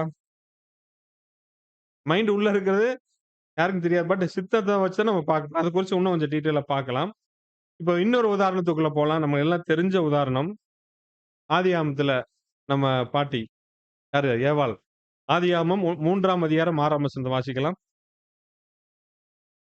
அப்பொழுது ஸ்திரீயானவள் அந்த விருட்சம் புசிப்புக்கு நல்லதும் பார்வைக்கு இன்பமும் புத்தியை தெரிவிக்கிறதற்கு இச்சிக்கப்படத்தக்க விருட்சமாய் இருக்கிறது என்று கண்டு அதன் கனியை பறித்து புசித்து தன் புருஷனுக்கும் கொடுத்தாள், அவனும் புசித்தான்.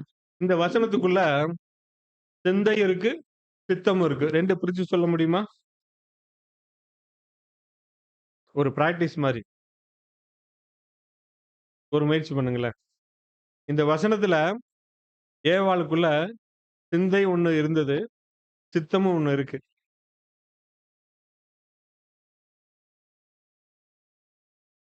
சரி சொல்ல வேணாம். ஒரு சிந்திச்சுட்டீங்கல்ல, இப்ப மைண்ட்ல விடைக்குள்ள போலாம். ஏன்னா கேட்டவன் ரொம்ப டீட்டெயிலா போயிரும்.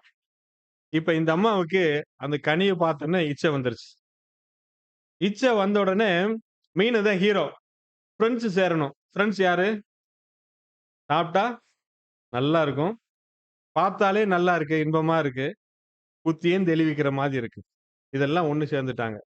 இது என்னது? இது என்னது? மைண்ட் இல்லையா? சிந்தை. இப்ப இவங்க வந்து தீர்மானம் பண்றாங்க. என்னது? அந்த கனிய பறிச்சு புசிச்சே தீரணும். ஃபிக்ஸ் பண்றாங்களா? இதுதான் சித்தம். இப்ப அதே மாரி ஏன் நெகட்டிவா போயிட்டு இருக்கிறோம்? நம்ம சைடு வரலாம். இப்ப பைபிள் படிக்கணும். மைண்ட் வருது. ஒரு மைண்ட்ன்னு சொல்றத விட ஒரு ஒரு ஒரு இது ஒரு ஃபேக்கல்டி வேலை செய்யுது. இப்ப அதுக்கு இன்னொரு ஃப்ரெண்ட் என்ன சொல்லுவாங்க? "ஆமாப்பா படிச்சீன்னா தேவனுடைய ஆலோசனை நெறைய இருக்கு அதுக்குள்ள. நெறைய விஷயம் தெரிஞ்சுக்குவ. நம்முடைய குறைகள் என்னன்னு நல்லா புட்டு புட்டு வைக்க நல்லா தெரிஞ்சுக்கலாம். இது நல்லா தெரிஞ்சுட்டா ஓட்டம் தெளிவா இருக்கும்னு சொல்லுது." இப்ப இதெல்லாம் சேர்ந்து ஒரு மைண்ட் வந்துருச்சு. இப்ப என்ன ஒரு ஃபிக்ஸ் பண்ணோம்? தீர்மானம். பைபிள் படிச்சே தீரணும். இதுதான் சித்தம். இப்ப சிந்தைக்கும், சித்தைக்கும் வித்தியாசம் தெரிஞ்சுச்சா உங்களுக்கு? புரிஞ்சுதா உங்களுக்கு? ஓகே. இப்ப என்னன்னா, இந்த சித்தம் எப்படி நம்மளுக்குள்ள உருவாகுதுன்னு சொல்லி பார்க்க போறோம். இப்ப 2 குழப்பிக்க வேணாம். மைண்டுன்றது ஒண்ணு இருக்கு. சித்தம் ஒண்ணு புரிஞ்சிருச்சா? மைண்ட் வந்து ஒரு எல்லாம் சேர்ந்து நிக்குது. இவங்க எல்லாம் சேர்ந்து ஒரு காரியத்த செய்யணும்னு ஃபிக்ஸ் பண்றாங்க. அதுதான் அது என்னதுன்னா, சித்தம். இப்ப மைண்ட் எப்படி உருவாச்சுன்னு பார்த்தோம். உன்னை எதுக்கணும். அதுக்கு சப்போர்ட் பண்றவங்களும் சேர்ந்துக்கிட்டாங்க. இதெல்லாம் மைண்டு. டார்கெட் என்னது? சித்தம் என்னது? அத எதிர்த்தே தீரணும். கொஞ்சம் கூட இடம் குடுத்துறக்கூடாது. அதான் சித்தம். இப்ப இந்த சித்தம் எப்படி உருவாகுதுன்னு சொல்லி பார்க்க போறோம். ரைட்டா? ஓகே. இப்ப இதுக்கு உதாரணத்துக்காக 7ஆம் தூதன் எத உருவாக்குறார்ன்னா, அந்த பார்லிமென்ட் இருக்குல்ல அசெம்பிளி. அத இங்க கொண்டு வர்றாரு. இங்க ஒரு தீர்மானத்த கொண்டு வரணும்னா, என்ன பண்ணணும்? அதுல பெரும்பான்மையான கட்சிகள ஒப்புதல் இருக்கணும். ஒரு தீர்மானம் நிறைவேத்தணும்னா, பெரும்பான்மை வரணும். இல்லையா? அதே போல தான் நம்ம மூளையிலும் நடக்குன்னு சொல்ல வர்றாரு. எப்படி? அந்த மூளையில ஒருமித்த கருத்துக்களுடைய பகுதிகள் எண்ணிக்கை. இப்ப பார்த்தோம். உதாரணத்துக்கு சொன்னேன். என்ன பார்த்தோம்? மாம்ச சிந்தையில அந்த ஹையர் ஆர்கன்ஸ், லோயர் ஆர்கன்ஸ்ன்னு பார்த்தோம். இப்ப இந்த லோயர் ஆர்கன்ஸ் என்னன்னு குழப்பிக்க வேணாம். கெட்ட குணலட்சணங்கள் உருவாக்கக்கூடிய பகுதிகள் செயல்பாடுல இருக்கு. இதுதான் அதிகமா ஆட்கொண்டுட்டு இருக்கு. அது நல்ல குணலட்சணம் உருவாக்கக்கூடிய பகுதிகள் செயல்படாம நித்திரையில் இருந்தது. இப்ப பரிசுத்த ஆவியினால வந்து உயிர்ப்பிக்கப்பட்டு, சரீரத்தையும் உயிர்ப்பிக்கப்பட்டு செயல்பட வைக்குது. இப்படி இருக்கும்போது, இந்த சிந்தை எப்படி சித்தம் எப்படி செயல்பட வருதுன்னு சொல்லி பார்த்தோம்னா, இதெல்லாம் சேர்ந்து ஒரு ஒரு வேலைய செய்ய முடிவு பண்றாங்க. அதான் சித்தம். இந்த சித்தம் எப்படி உருவாகுதுன்னு சொல்லி பார்த்தோம்னா, அந்த ஒண்ணா இருக்கக்கூடிய கேரக்டர்ஸ் எல்லாம் ஒண்ணு சேர்றாங்க. அந்த குணலட்சணம் ஒண்ணு சேர்ந்து என்ன பண்றாங்க, இது எண்ணிக்கை அதிகமா இருக்கும்போது, அவங்க தீர்மானிக்கக்கூடியது தான் சித்தமா இருக்கும். புரியுதா உங்களுக்கு? இப்ப உதாரணத்துக்கு பார்க்கலாம். இதுல இப்ப இவ்வளவுதான்னு நினைக்க வேணாம். புரிதலுக்காக போட்டிருக்கிறோம். நெறைய இருக்கு. நம்ம என்னன்னு புரிஞ்சுக்கிட்டா போதும். இதுல இந்த எதிர்ப்புல இருந்து பாருங்களேன். எதிர்ப்பு, சுயமரியாதை, பெருமை, ஏற்றுக்கொள்ளாமை, விட்டுக் கொடுக்காமை இப்படி நெறைய இருக்கு. இது எத்தன இருக்கு? அ 5 இருக்கு. மேல சரி கீழ இருக்கிறது என்னது? நல்ல குணலட்சணம் ஹையர் ஆர்கன்ஸ். அது வந்து கெட்ட குணலட்சணம் உருவாக்குற லோயர் ஆர்கன்ஸ் புரிஞ்சுக்கலாம். இப்ப இப்ப எது மெஜாரிட்டி இப்ப சித்தம் எப்படி உருவாகுதுன்னு சொல்ல பார்க்கிறோம். இல்லையா? இப்ப உதாரணத்துக்கு வச்சுங்களேன். இப்ப இரக்கம், பொறுமை நல்ல நல்லது. இது கெட்டது. இப்ப இரக்கம் என்ன சொல்லும்? அந்த பகுதி வேணாம்ப்பா, எதுக்குப்பா எதுக்கு பொறுமையா இருன்னு சொல்லும். இவங்க என்ன சொன்னாங்க? அதெல்லாம் முடியாது. எதிர்த்து நிக்கணும். மாம்ச சிந்தை இது எதிர்த்து நிக்கணும்னு சொல்லுது. ஆவிக்குரிய சிந்தை என்ன சொல்லுது? வேணாம் பொறுமையா இருன்னு சொல்லுது. இப்ப இவங்க என்ன பண்ண போறாங்க? மெஜாரிட்டி இவங்க இருக்கிறாங்க. இல்லையா? இப்ப மெஜாரிட்டி யாரு? இந்த ஹையர் ஆர்கன்ஸ். இப்ப இவங்க வந்து மைனாரிட்டியா இருக்காங்க. இப்ப இவங்க என்ன சொல்றாங்க? எதிர்த்தே தீரணும்னு சொல்றாங்க. சித்தத்த ஃபிக்ஸ் பண்ணணும்னு சொல்றாங்க. எதிர்க்கணும், விட்டு குடுக்காதன்ட்டு. அவங்க வேணாம் பொறுமையா இருப்பா அப்படிங்குது. இப்ப இப்ப மெஜாரிட்டி எங்க இருக்கு? இவங்க தான். இப்ப இது தோல்வி அடையும். எது மைனாரிட்டி தோந்துரும். இது மெஜாரிட்டி ஜெயிச்சு இதான் தீர்மானமா, சித்தமா ஃபிக்ஸ் பண்ணப்படுது. அப்ப சித்தம் என்ன ஃபிக்ஸ் பண்ணுதுன்னா, முழுமையா அவங்கள எதிர்த்தே தீரணும்னு சொல்லி ஃபைனலைஸ் பண்ணிர்றாங்க. அதுக்குண்டான செயல்பாட்டுகள சரீரத்த செயல்படுத்த ஆரம்பிக்குது. இதெல்லாம் எங்க நடக்குது பிரியமான சகோதர சகோதரிகளே? அந்த சில வினாடிகளில் நம்மளுக்குள்ள நடக்கக்கூடிய விஷயம் தான் படம் போட்டு காமிக்கிறோம். சரி. இப்ப தேவன் நம்மட்ட என்ன விரும்புறாரு? இந்த மைனாரிட்டியா இருக்கிறத ஜெயிக்கணும்ன்றாரு. ஆவிக்குரிய சிந்தை. மாம்ச சிந்தை இது. இப்ப அது ஜெயிக்கணும்னா என்ன பண்ணணும்? இப்ப இதுதான் ஜெயிச்சுச்சு வழக்கமா. இப்ப தேவன் நம்மட்ட என்ன விரும்புறாரு? அந்த நல்ல குணலட்சணங்கள ஹையர் ஆர்கன்ஸ ஜெயிக்கணும்னு விரும்புறாரு. அப்ப அது மெஜாரிட்டியா வரணும்னா என்ன பண்ணணும்? என்னாச்சு? அது ஜெயிக்கணும்னா என்ன பண்ணணும்? அ? அதிகரிக்கணும். எண்ணிக்கை கூடணும். இல்லையா? அது எண்ணிக்கை அதிகமாகணும். அது எண்ணிக்கை அதிகமாயிருச்சு. ஏன்னா, அவங்க 90% செயல்படாம இருக்கிறாங்க. 10% வச்சு தான் இந்த அளவுக்கு விளையாண்டுட்டு இருக்கிறாங்க. அப்ப 90% அவங்க செயல்படாம இருக்கிறத, எண்ணிக்கைய கூட்டிட்டா என்ன பண்ணும்? மெஜாரிட்டி வந்துரும். கரெக்ட்டா? ஆமா. அப்ப வந்து எண்ணிக்கை அதிகரிக்க வேண்டும். எப்படி எண்ணிக்கை அதிகரிக்கப்படுது? அப்படின்னா, அப்ப இவ்வளவு காலம் செயல்படாமல் நித்திரையில் இருந்த அந்த பகுதிகள் எல்லாம் ட்வார்ஃப் அண்ட் டார்மன்ட் ஃபேக்கல்டீஸ் இது என்ன பண்ணுதுன்னா, கர்த்தரின் போதனையினால ஒருவர் என்ன பண்றாரு? சத்தியத்தை ஏற்றுக்கொள்றாரு. ஜெனிப்பிக்கப்படுறாரு. இப்ப இவ்வளவு நாளா செயல்படாம இருந்த அந்த ஹையர் ஆர்கன்ஸ் எண்ணிக்கை வந்து என்ன பண்ணுது? கொஞ்சம் கொஞ்சமா எண்ணிக்கை அதிகரிக்க ஆரம்பிக்குது. இப்ப கவுண்டிங் கூடிருச்சு. 3ல இருந்தது இப்ப இங்க 30 வந்துருச்சுன்னு வச்சுங்க. இப்ப என்ன நடக்கும்? இந்த தீர்மானம் வெற்றி அடையும். இப்படிதான் சிஸ்டம் ஃபிக்ஸ் பண்ணுது. உதாரணத்துக்கு, இப்ப இதான் மெஜாரிட்டி ஆயிருச்சா? எது? இந்த லோயர் ஆர்கன்ஸ் வந்து மைனாரிட்டி ஆயிருச்சு. அது மெஜாரிட்டி ஆயிருச்சு. ஏன்னா 30 நான் பிரிச்சு போடல. அதிகமாயிருச்சு நம்மளுக்கு. அப்ப வந்து என்னன்னா, இப்ப நடக்குது. இவங்க என்ன பண்றாங்க? அதெல்லாம் அக்செப்ட் பண்ணிக்காது. எதிர்த்து தீரணும் அப்படி சொல்லுது. இப்ப மைனாரிட்டி என்ன பண்ணுது? மெஜாரிட்டி வந்துருச்சு இப்ப. பொறுமையா இருங்கன்னு சொல்லுது. பொறுமையா இருங்கன்னு சொல்லும்போது, இப்ப எது ஜெயிக்கும்? இது தோல்வி அடைஞ்சே ஆகணும்னா, காரணம் மெஜாரிட்டி வந்துருச்சு. அப்ப அது வெற்றி பெற்று, அதுதான் சித்தமாக தீர்மானிக்கப்படும். அப்ப என்ன ஃபைனலா சித்தம் என்ன ஃபைனலைஸ் பண்ணும்? பொறுமையா இருந்து தான் ஆகணும்னு சொல்லிரும். புரியுதுங்களா? இது என்னதுன்னா, ஒரு கோவப்படும்போது, ஒரு விஷயத்த எதிர்க்கும்போது, எதிர்த்து நில்லு, பொறுமையா இரு. எதிர்த்து நில்லு, பொறுமையா இரு. இந்த போராட்டத்துல எது ஜெயிக்குது? எப்படி ஜெயிக்குன்னு பார்க்கிறோம். அப்ப எதுக்கு நம்ம சிந்தனைகள் அதிகமாக, அதிகமாக இப்ப உதாரணத்துக்கு நம்ம பார்த்தோம். ஒரு விஷயத்த இப்ப இந்த அம்மாவ பார்த்தோம். யாரு? ஏவாள். அவங்க வந்து பார்வைக்கு நல்லா இருக்கு, இனிப்பா இருக்கு, நல்லா இருக்கு, டேஸ்ட்டா இருக்குன்னு சொல்லி வந்துட்டு இருந்தாங்க. இப்ப எங்க மாமிச சிந்தை வேலை செஞ்சுட்டு இருக்கு. இப்ப இத ஆவிக்குறி சிந்தை ஒருவேள அவங்ககிட்ட இல்ல, செயல்பட்டுருந்துச்சுன்னா என்ன பண்ணியிருப்பாங்க? இது வேணாம், தேவனுக்கு பிடிக்காது அப்படின்னு செயல்பட்டுரும். அப்ப மெஜாரிட்டி வந்திருக்கும். இது அமுங்கியிருக்கும். அதே மாரி நம்மளுக்குள்ள வந்து ஒரு விஷயம் ஒரு பார்வையில பார்க்கும்போதோ, ஒரு விஷயத்த பேக்கும்போதோ முதல்ல எண்ணங்கள உருவாகும். அந்த எண்ணங்கள உருவாகும்போது, நம்ம எப்படிப்பட்ட எண்ணங்கள் உருவாகும்னு அப்படியே நான் அனலைஸ் பண்ணிறணும். அந்த செகண்டேவும். ஒரு ஆர்கியுமென்ட் வருதா, இந்த ஆர்கியுமென்ட்க்குள்ள போகும்போது நம்மளுக்குள்ள வரும். அன்னைக்கு அப்படி செஞ்சாங்க, இது செஞ்சாங்களே, பேசுனது சரியில்லையே, அது சரியில்லையேன்னு சொல்லி வர ஆரம்பிக்கும். அப்பயே நம்மளுக்கு தெரிஞ்சிடலாம், மாம்ச சிந்தையோட கவுண்டிங் கூடிட்டு இருக்கு. அந்த ஃபேக்கல்டி அதிகமா வேலை செய்யுதுன்னு நம்ம நிதானிச்சிரணும். உடனே அந்த செகண்ட் என்ன பண்ணும், நம்ம ஆவிக்குறி சிந்தை வேலை செய்யும். என்னது? பொறுமையா இரு, இரக்கமா இரு, அன்பு காமி, தேவனுடைய கட்டுப்பாட்டுக்குள்ள இருக்குன்னு சொல்லும்.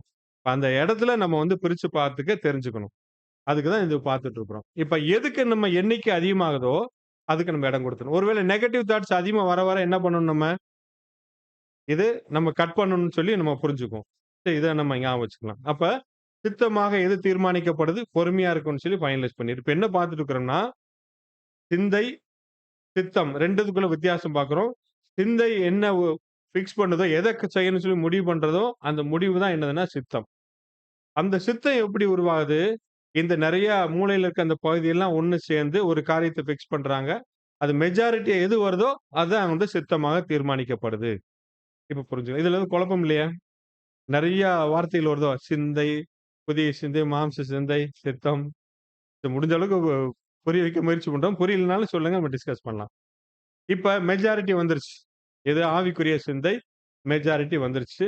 அவங்க பண்ணக்கூடிய சித்தம்லாம் நம்ம புரிஞ்சிருச்சு. இப்ப மெஜாரிட்டி வந்ததுக்கு அப்புறம் இவங்க என்ன பண்ணுவாங்கன்னா, ஒரு தளபதிய நியமிப்பாங்கல்ல. அது ஒரு ஸ்பீக்கர்ல ஒரு சபாநாயகரோ ஒரு இது நியமிப்பாங்க. அதே மாதிரி இங்க ஒண்ணு ஒரு தலைவர நியமிப்பாங்க. அவங்க யாருன்னா, நம்ம கர்த்தர் இயேசு கிறிஸ்துடைய அவர வந்து தலையா நியமிப்பாங்க. அவங்ககிட்ட எல்லா அதிகாரமும் கொடுக்கப்பட்டுரும். அப்ப அவருடைய விருப்பம் என்னவோ, அந்த விருப்பத்தின்படி தான், அந்த கட்டளைப்படி தான் இந்த மைண்ட் சித்தத்த ஃபிக்ஸ் பண்ணும். தானா சுயமா எதுவும் பண்ணாது. இப்ப அப்ப இவங்க என்ன சிந்தனிக்கிற அந்த மைண்டுக்குள்ள ஓடுதோ, அது தலையானவர் என்ன நினைக்கிறாரோ அதத்தான் சிந்திப்பாங்க. அவர் என்ன சொல்றாரோ அந்த கட்டளைய இந்த மைண்ட் கொண்டு வந்து சித்தமா ஃபிக்ஸ் பண்ணுவாங்க. அவர் சொல்றத இங்க கொண்டு வந்து சித்தமா ஃபிக்ஸ் பண்ணுவாங்களே, தனக்குள்ள இருந்து செய்ய மாட்டாங்க. இது முக்கியம். அப்ப கர்த்தருடைய வார்த்தை என்னவோ, அது நம்முடைய வார்த்தையா இருக்கும். அவர் என்னத சித்தமா ஃபிக்ஸ் பண்ண சொல்றாரோ, அதுதான் நாமளும் ஃபிக்ஸ் பண்ணுவோம். இப்ப இப்ப சரீரத்துக்கு உண்டான விஷயத்துக்கு வருவோம். இப்ப சிந்தை என்னன்னு பார்த்துட்டோம். சித்தம் என்னன்னு பார்த்துட்டோம். கன்ஃப்யூஷனா இருக்கா? இல்லையா? ரொம்ப அப்படியே சோகமா உட்கார்ந்துருக்கீங்களே. சரி. இப்ப இந்த ஆவிக்குரிய சிந்தை பார்க்கிறோம்ல, இது வந்து தேவனுடைய சித்தம் என்னன்னு சொல்லி தலையானவர்ட்ட கேட்கும். எப்படி கேட்கும்? தேவனுடைய வார்த்தைகள் மூலமாக கேட்டு தெரிஞ்சுக்கிறோம். தெரிஞ்சுட்டு அவருடைய சித்தம் இதுதான் தெரிஞ்சுக்கிட்டு, அந்த சித்தம் தான் நான் வைக்கக்கூடிய சித்தமான்னு சொல்லி நிறைவேற்றுறதுக்கு இப்பதான் என்ன பண்ணும்? இந்த சரீரத்த பயன்படுத்த ஆரம்பிக்கும். இப்பதான் சரீரத்த தொடர்படுத்த ஆரம்பிக்குது. இப்ப இவ்வளவு நாளா மாம்ச சிந்தை என்ன சொல்லுது? அது ஒரு சித்தத்த ஃபிக்ஸ் பண்ணுச்சு. அதுக்கு செயல்படுத்த சரீரத்த பயன்படுத்துது. இந்த சரீரம் செத்துப்போன சரீரம். இப்ப உயிர்ப்பிக்கப்பட்டுருச்சு சரீரமும், புதிய சிந்தையும் ஜெனிப்பிக்கப்பட்டுருச்சு.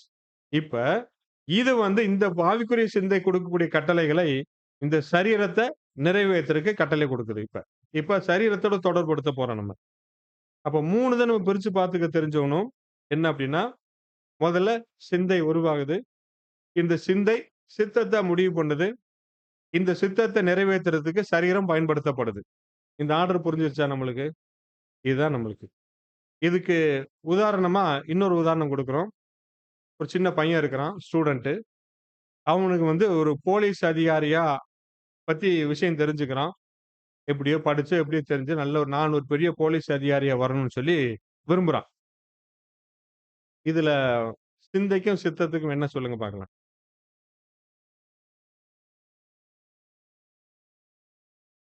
என்னாச்சு ரொம்ப கன்ஃப்யூஸ் பண்றீங்க?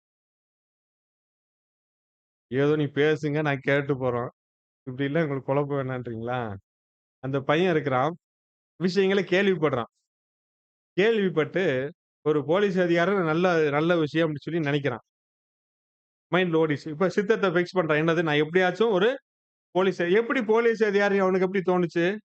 தகவல்கள் சேகரிக்கிறான். ஃபிக்ஸ் பண்ணுது. அதே மாரி நம்ம வார்த்தைகள சேகரிக்கிறோம். இதுதான் தேவனுக்கு பிடிக்கும்னு தெரிஞ்சு, இதத்தான் நம்ம சித்தமா வைக்கிறோம். இப்ப வச்சதுக்கு அப்புறம் போலீஸ் அதிகாரி வைக்கிறான். இப்ப சித்தம் ஃபிக்ஸ் பண்ணிட்டானா? இதுக்கு அடுத்து என்ன நடக்கணும்? மைண்ட் வந்துருச்சு. சித்தத்த ஃபிக்ஸ் பண்ணிட்டு அடுத்து என்ன பண்ணணும்? சரீரம் வரணும் இல்லையா? இந்த சரீரத்த பயன்படுத்த ஆரம்பிக்கிறான். என்னது? நைட்டும் பகலுமா உட்கார்ந்து பிரயாசப்படுறான், கஷ்டப்படுறான். புரிஞ்சுச்சா? அப்ப இதுதான் என்னது? மாம்ச சிந்தை கொண்டு ஃபிக்ஸ் பண்ணிட்டு, அந்த சித்தத்த இங்க முடிவு பண்ணிட்டு, இப்ப இவன பார்த்தோனே இவன் என்ன பண்ணிட்டு இருக்கிறான்னு சிந்தைய வச்சு கண்டுபிடிக்க முடியுமா? சித்தத்த வச்சு கண்டுபிடிக்க முடியுமா? சித்தத்த வச்சு தான் கண்டுபிடிக்கிறேன். ஏன்னா, படிக்கிற பார்த்து நல்லா படிக்கிறானே, கண்டிப்பா நீ எதிர்பார்த்த மாரி ஆயிரவிடான்னு சொல்றோம். அப்ப தேவனும் நம்முடைய சித்தம் என்ன வைக்கிறோமோ, அதத்தான் நம்மள்ட்ட பார்க்கிறார். சித்தம் கரெக்ட்டா இருக்கா? நம்ம செயல்பாடுகள் எல்லாம் கரெக்ட்டா இருக்கான்னு தேவன் பார்க்கிறார் நம்மள. அப்ப சித்தம் ரொம்ப முக்கியம். அப்ப இந்த சிந்தை ஒரு சித்தத்த ஃபிக்ஸ் பண்ணுது. அந்த சித்தத்த நிறைவேத்துறதுக்கு சரீரத்த பயன்படுத்துது. அப்ப இந்த இந்த இவன பொறுத்தவரையில இந்த சரீரம் என்னது? மரித்துக் கொண்டிருக்கக்கூடிய சரீரம். அத நிறைவேத்துற இந்த சரீரத்த பயன்படுத்துறாரு. அதே இது நம்ம விஷயத்துக்கு வாங்க. இப்போ ஒரு வாலிபன் இருக்கிறார். இல்ல ஒரு சகோதரனோ, சகோதரி இருக்கிறாங்க. இவங்க கிறிஸ்துவ பற்றி தெரிஞ்சுக்கிறாங்க. தகவல்கள் சேகரிக்கிறாங்க. கிளாஸ் கேட்டு நல்லா படிச்சு நல்ல விஷயம் தெரிஞ்சுக்கிட்டாங்க. இப்ப இவங்க நல்லா தெரிஞ்சுக்கிட்டாங்க. இப்ப கிறிஸ்தவ வாழ்க்கைன்னா என்னது? இப்படிதான் இருக்கணும். ஒரு சுகபோகமான வாழ்க்கை இல்ல. இது இடுக்கமான பாதை. கஷ்ட நஷ்டங்கள் நெறைய இருக்கும். ஆனா அதன் மத்தியில தேவன் நம்மள நடத்தி கொண்டு போறார். ஏன்னா இடுக்கமான வழி கொண்டு போய் எங்க போய் சேர்க்கிறோம்? ஜீவனுக்கு போகிற வழின்னு இருக்கும். இதன் மூலம் போனா தான் அந்த பாடுகள், அவமானங்களுக்குள்ள சகித்தான் மட்டும் தான் நாளைக்கு மகிமையா நம்ம உட்கார முடியும் நல்லா தெரிஞ்சுக்கிட்டு, இத இவ்வளவு விஷயத்த தெரிஞ்சுக்கிட்டாரு. தெரிஞ்சுகிட்டு ஒரு சித்தத்த ஃபிக்ஸ் பண்ணிட்டாரு. என்ன நான் எப்படியாச்சும் ஒரு மகிமைக்குள்ள போகணும். இந்த அண்ட சராசரத்தையே ஆளுகை செய்ற அளவுக்கு என்னை பயன்படுத்த போறாரு. அண்ட சராசரம். இப்போ பூமிய ஆளுகிறதுக்கு தான் பூமியில ஒரு பகுதி ஆள்றதுக்கே இவ்வளவு போராட்டமா இருக்கு. இல்லையா? நம்ம புது சிருஷ்டி எங்க ஆளுகை செய்ய போறாரு? பூமிய மட்டும் இல்ல. நம்ம நெறைய பாடம் கேட்டிருக்கோம். இந்த பிரபஞ்சத்துல எவ்வளவு கிரகங்கள் உண்டு பண்ணி இருக்கிறாரு. அப்ப பூமியை வெறுமையாக இருக்க சிருஷ்டிக்காமல் அப்படின்னா, அப்ப மற்ற கிரகங்கள வெறுமையா இருக்க சிருஷ்டித்திருப்பாரா? இல்ல. அங்கே தேவனுடைய திட்டத்த நிறைவேத்த போறார். அதுலயும் புது சிருஷ்டிய தான் ஆளுகையை கொண்டு வைக்க போறார். அப்ப காலகாலத்துக்கு ஒரு ராஜாவா நியமிக்க போறார் அப்படின்றப்ப, இன்னைக்கு இந்த பாடுகளை அவரோடு சேர்ந்து சகித்தோமானால், அவரோடு கூட இந்த ஆளுகைக்குள்ள போக முடியும்னு நம்மளுக்கு தெரிஞ்சிருக்கும். இப்ப இதெல்லாம் தெரிஞ்சுக்கிட்டு தான், இப்ப விரும்பி இந்த பாடல்களுக்குள் உட்படுத்த வர்றோம் நம்ம. "கொஞ்ச காலம் பாட அனுமதிக்கிற உங்களை" அப்படின்னு சொல்லி வசனம் இருக்கு. இல்லையா? நம்மள ஸ்திரப்படுத்துவார், சீர்படுத்துவார், நம்மள பலப்படுத்துவார். இப்ப இதெல்லாம் தெரிஞ்சுக்கிட்டாச்சு. இப்ப சகோதரனும் தெரிஞ்சுக்கிட்டு, இப்ப முழுசா தன் சித்தத்த ஒப்புக் குடுக்குறார். என்ன சித்தம்? தனக்கு என்ன அவமானங்கள் வந்தாலும் பரவால்ல. எவ்வளவு குற்றப்படுத்தினாலும் பரவால்ல. எவ்வளவு வேதனை உண்டாகுன காரணம் பரவால்ல. நான் நீதியா நடப்பேன். அப்படின்னு சொல்லி முடிவு பண்ணிட்டு வந்துட்டார். இப்ப இதுதான் என்னது? புதிய சிந்தை. தகவல சேகரிச்சிருச்சு. அடுத்து ஒரு ஃபிக்ஸ் பண்ணுது. என்னது? சித்தத்த பண்ணுது. இத நிறைவேத்துறதுக்காக தான் எந்த சரீரம் இப்ப பயன்படுத்துது? உயிர்ப்பிக்கப்பட்ட சரீரம். இப்ப நம்மளுக்கு உயிர்ப்பிக்கப்பட்ட சரீரம் இருக்கா? செத்துக் கொண்டிருக்கிற சரீரம் இருக்கா? உயிர்ப்பிக்கப்பட்ட சரீரம். பிரியமான சகோதர சகோதரிகளே, இப்ப என்ன ஆச்சுன்னா, அந்த வசனம் இருக்குல்ல, மாம்சம் ஆவிக்குரிய ஆவிக்கு விரோதமும், ஆவி மாம்சத்துக்கு விரோதமும் செயல்படுன்றப்ப, இங்க சிந்தைய குறிச்சு சொல்லுது. இப்ப மாம்ச சிந்தை இருக்கு, ஆவிக்குரிய சிந்தை இருக்கு. 2மே என்ன செய்யணும் இப்ப? இருக்கிறது ஒரே சரீரம். இந்த ஒரு சரீரத்த யாரு கேப்சர் பண்றா? இந்த மாம்சம் உயிர்ப்பிக்கப்பட்ட நிலைமையில இருக்குன்னு விசுவாசிக்கிறோம். அதே நேரத்துல மாம்ச சிந்தை என்ன பண்ணுது? அது கிளைம் பண்ணுது. இத்தன வருஷமா என்கிட்ட இருந்தத நான் எப்படி விடுவேன்னு சொல்லி அது போராட்டம் பண்ணுது. அதோட தாக்கம் இருந்துகிட்டு இருக்கும். இல்லையா? இப்ப 2மே சரீரத்த செயல்படுத்தல 2 பேருக்குமே சண்டை நடக்கும்.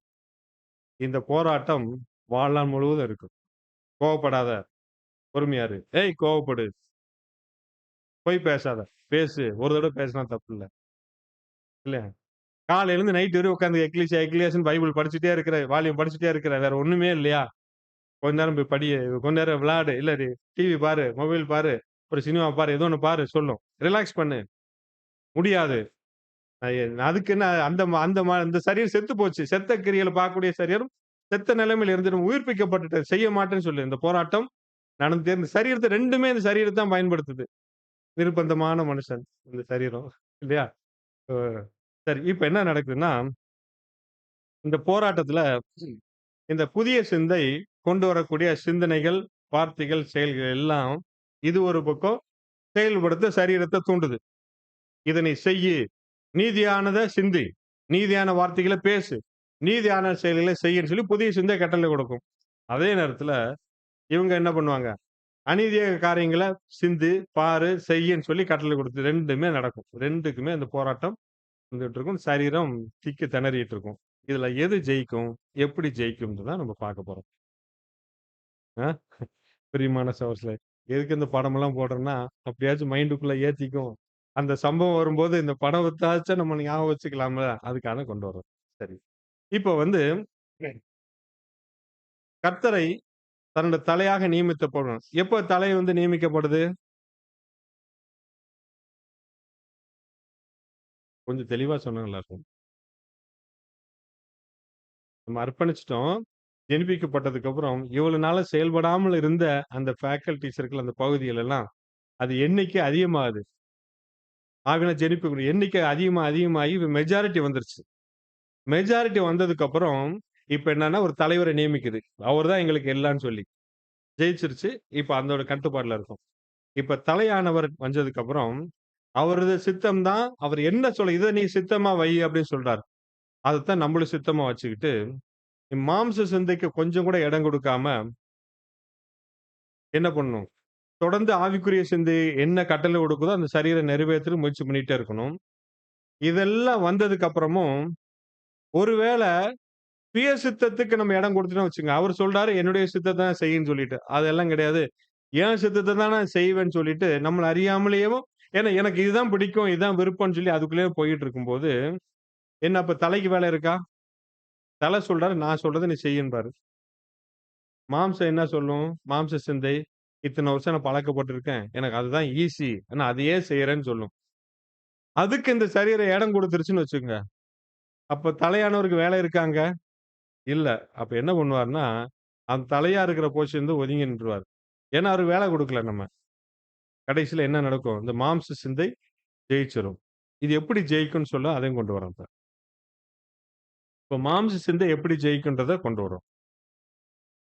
இப்ப அதே மாரி இந்த அசெம்பிளில ஒரு ஒவ்வொரு பிரதிநிதிக்கும் தன்னுடைய ஒரு விஷயத்த முன்வைக்கிறதுக்கு அதிகாரம் இருக்கு. இல்லையா? உரிமை கொடுக்கப்பட்டிருக்கு. அப்ப அது தீர்மானம் நிறைவேற்றப்படுதுன்னா, அத ஆதரிக்கிறதுக்கும் உரிமை இருக்கு, எதிர்க்கிறதுக்கும் உரிமை இருக்கு. அதேபோல நம்மளுக்குள்ள அந்த மூளையுள்ள லோயர் ஆர்கன்ஸ் பார்த்தீங்களா? அவங்க வந்து சில காரியத்த முன்வைக்கிறாங்க. ஏன்னா தங்கள் விருப்பத்த. அப்ப அவங்க எண்ணிக்கை அதிகமா இருக்கும்போது, அந்த எண்ணிக்கைன்னா என்ன புரியுதா? அந்த மூளையில் உள்ள அந்த லோயர் ஆர்கன்ஸ் கெட்ட குணங்கள உருவாக்கக்கூடிய பகுதிகள் எண்ணிக்கையில, செயல்பாட்டுல அதிகமா இருக்கும்போது, அதுதான் என்னது ஆளுகைக்குள்ள வரும். வந்துச்சுன்னா நீதியான ஆளுகை அங்க இருக்காது. ஏன்னா தலையானவர் ஒதுங்கிருவாரு. இப்ப இதுக்கு உதாரணம் பார்க்கலாம் நம்ம. இப்ப காம்பாட்டிவ்னஸ் அப்படின்ற ஒரு ஒரு ஃபேக்கல்டி இருக்கும். அவரு குடுத்திருப்பார். அது வந்து என்னன்னா, எதிர்த்து போராடி ஜெயிக்கணுன்ற ஒரு குணம் இருக்குது. அந்த குணம் ஒரு பகுதி வேலை செய்யுது அந்த இடத்துல. இப்ப பார்த்தீங்கன்னா, இந்த மண்டை ஓட்ல ஒவ்வொன்னும் ஒரு எழுத்து எழுதியிருக்காரு பாருங்க. அத எல்லாமே இந்த ஒவ்வொரு கேரக்டர ரெப்ரசன்ட் பண்றது. இவன் என்ன பண்ணுவான்னா, இந்த ஒரு குணம் வேலை செய்யுது. என்னது? தவறான ஒண்ணு செய்றாங்க. அத நம்ம எதிர்த்து நம்ம போராடி அத செய்ய விடாம தடுக்கணும். இதுதான் ஃபிக்ஸ் பண்றாங்க. இப்ப இதுதான் இங்க மேலோங்கி நிக்குது. இத ஆதரிக்கும்படி மத்த ஃபிரெண்ட்ஸும் சேர்ந்துடுறாங்க. சேர்ந்துட்டு யார் யாரு? பெருமைன்ற உள்ள வராரு, சுயநலம் வராரு, வெறுப்பு வருது, பொறாமை வருது, விரோதம் வருது, கோபம் வருது. உதாரணத்துக்கு போடுறதெல்லாம். இவங்க எல்லாம் ஒண்ணு சேர்ந்துட்டாங்க. எதுக்கு? எதுக்கு ஒண்ணு சேர்ந்திருக்கிறாங்க இப்ப? எதிர்த்து போராடணும்னு சொல்லி சேர்ந்திருக்காங்க. இப்ப வரும்போது, இத நியாயப்படுத்துறதுக்கு மத்தவங்களும் சேர்ந்துப்பாங்க. அதுல என்ன சவுறு குடுக்குறான்னா, இந்த ஹையர் ஃபேக்கல்டி இருக்கு பாருங்க. Higher organs. அதுலயும் ஒரு சில பேர் சேர்ந்துக்குவாங்களாம். நீதியா இருக்கணும்னு இருக்குல்ல, வா.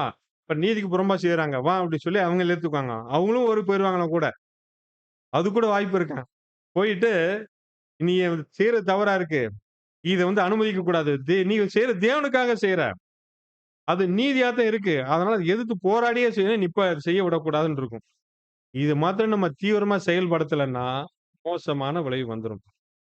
அப்படின்னு சொல்லி ஒரு எச்சரிப்பு குடுக்குமாம். பாருங்க ஹையர் ஆர்கன்ஸையே சூழ்ச்சி வச்சு இழுக்கிற அளவுக்கு ஒரு திறமையா இருக்கும்.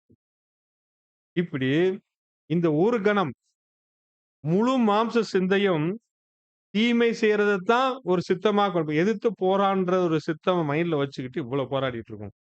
இத நிறைவேத்துறதுக்கு சரீரத்த தூண்டுமாம். இவ்வளவு விஷயம் எவ்வளவு நேரம் நடக்குமா? சில வினாடிகள் தான். டக்கு டக்கு டக்கு டக்குன்னு வேல முடிஞ்சிரும். இதுதான் நம்ம அனுதின வாழ்க்கையில நடக்கிறது. ஒருத்தர் பார்க்கும்போது மைண்ட் ஓடிட்டு இருக்கு. எவ்வளோலாம் சேர்ந்து செய்றாங்க. மெயினா ஒரு ஃபோக்கஸ் இருக்கும். சப்போர்ட் பண்ற மாதிரி இருக்கும். ஒரு ஆர்கியுமென்ட் நீங்க ஒண்ணுல நீங்க டெஸ்ட் பண்ணி பாருங்களேன். யாராச்சும் 2 பேரும் பேசிட்டு ஒரு சண்டை போடுறாங்க. பொறுமையா உட்கார்ந்து பாருங்களேன். அவங்ககிட்ட எந்த குணம் மேலோங்கி நிக்குது. எந்த இதெல்லாம் அவங்களுக்கு சப்போர்ட் பண்ணிச்சுன்னு நீங்க ஈஸியா நம்ம கண்டுபிடிச்சிடலாம். அப்ப அனலைஸ் பண்ணி பார்க்கணும். அப்ப புரிஞ்சுக்கிட்டோம்னா, பிரிச்சு பார்க்க தெரிஞ்சுட்டோம். இது நம்மளுக்குள்ள அது மாரி நடக்கும்போது நம்ம புரிஞ்சு நம்ம நிதானிக்கிறதுக்கு பிரயோஜனமா இருக்கும். இப்படி இருக்கும்போது, இந்த புதிய சிந்தை எப்படி ஜெயிக்குங்க தான் முக்கியமான விஷயத்துக்கு வர்றோம். இப்ப மாம்ச சிந்தை எப்படி ஜெயிக்கும்ன்னு பார்த்துட்டோம். ஏன்னா காரணம் ரொம்ப ஈஸி அதுக்கு. இத்தன வருஷமா செயல்பட்டுட்டு இருந்தது.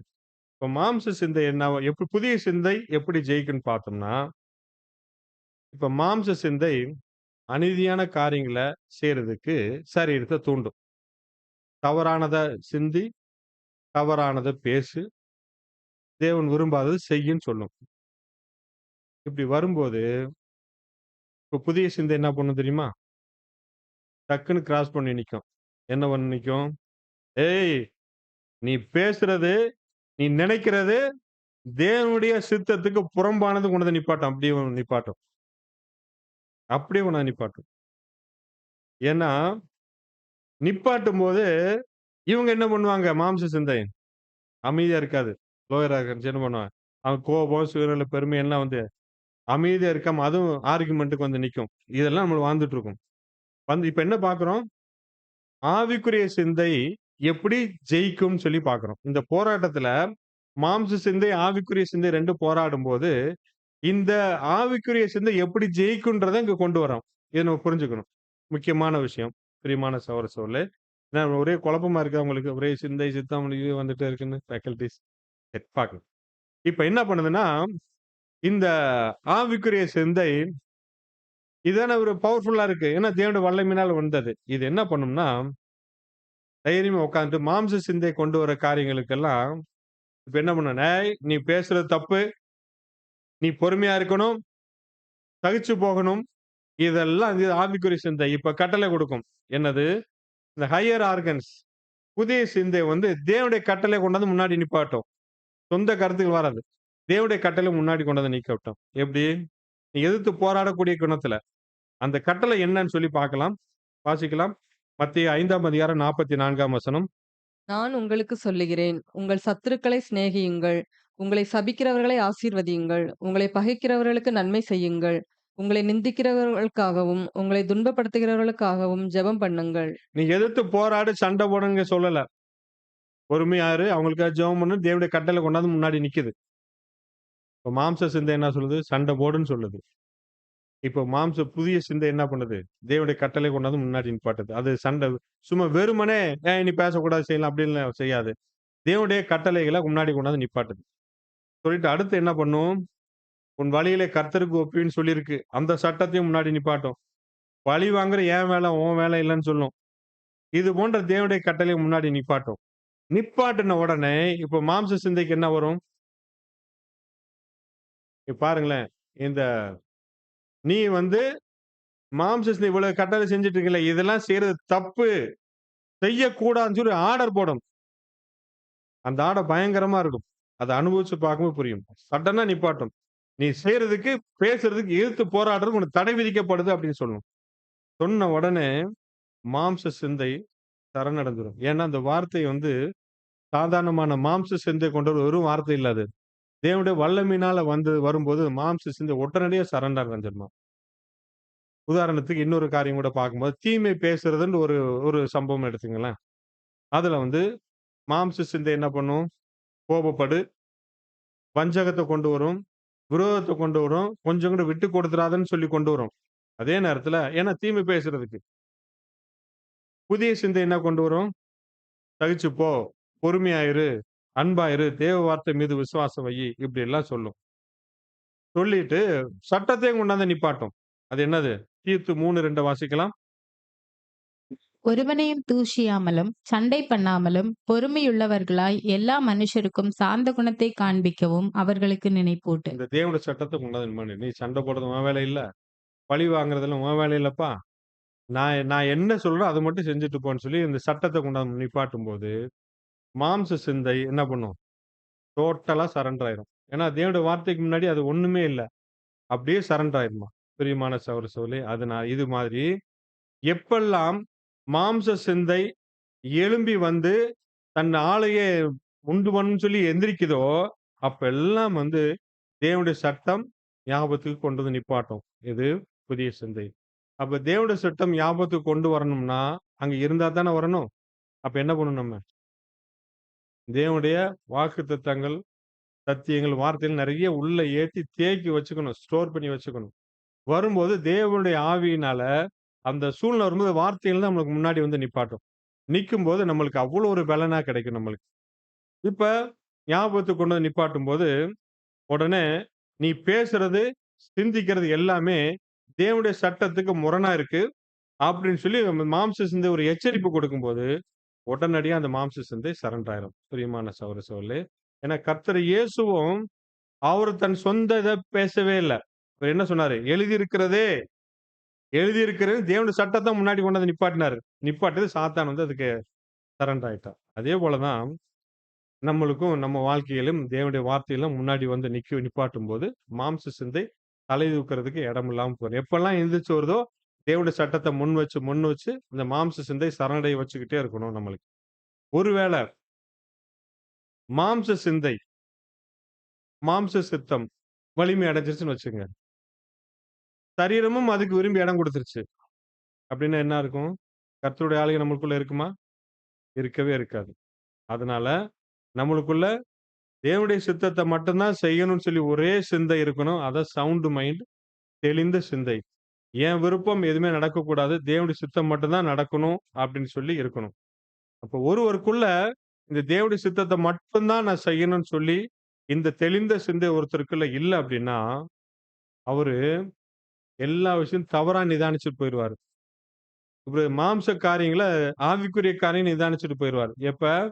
தேவனுடைய வார்த்தையின்படி தன் ஒவ்வொரு காரியங்களும் நிதானிச்சு அத கொண்டு போகாம, தன் சுய ஞானத்தின்படி நான் எனக்கு தெரிஞ்சதுதான் கரெக்ட்ன்னு சொல்லி அத நியாயப்படுத்தி கொண்டு போகும்போது அங்க செயல்படாது. அப்ப தேவனுடைய வார்த்தையின்படி தான் இருக்கும்னு சொல்லி நம்ம பார்க்கிறோம். ஒருவேளை மாம்ச சிந்தைக்கு இடம் குடுத்துட்டா, அவருக்குள்ள என்னென்ன செயல்பாடு இருக்கும் அப்படின்றத கூட அவரு குடுக்குறாரு. என்னன்னா, இவங்களுக்கு அடிக்கடி கோபம் வருமாம்.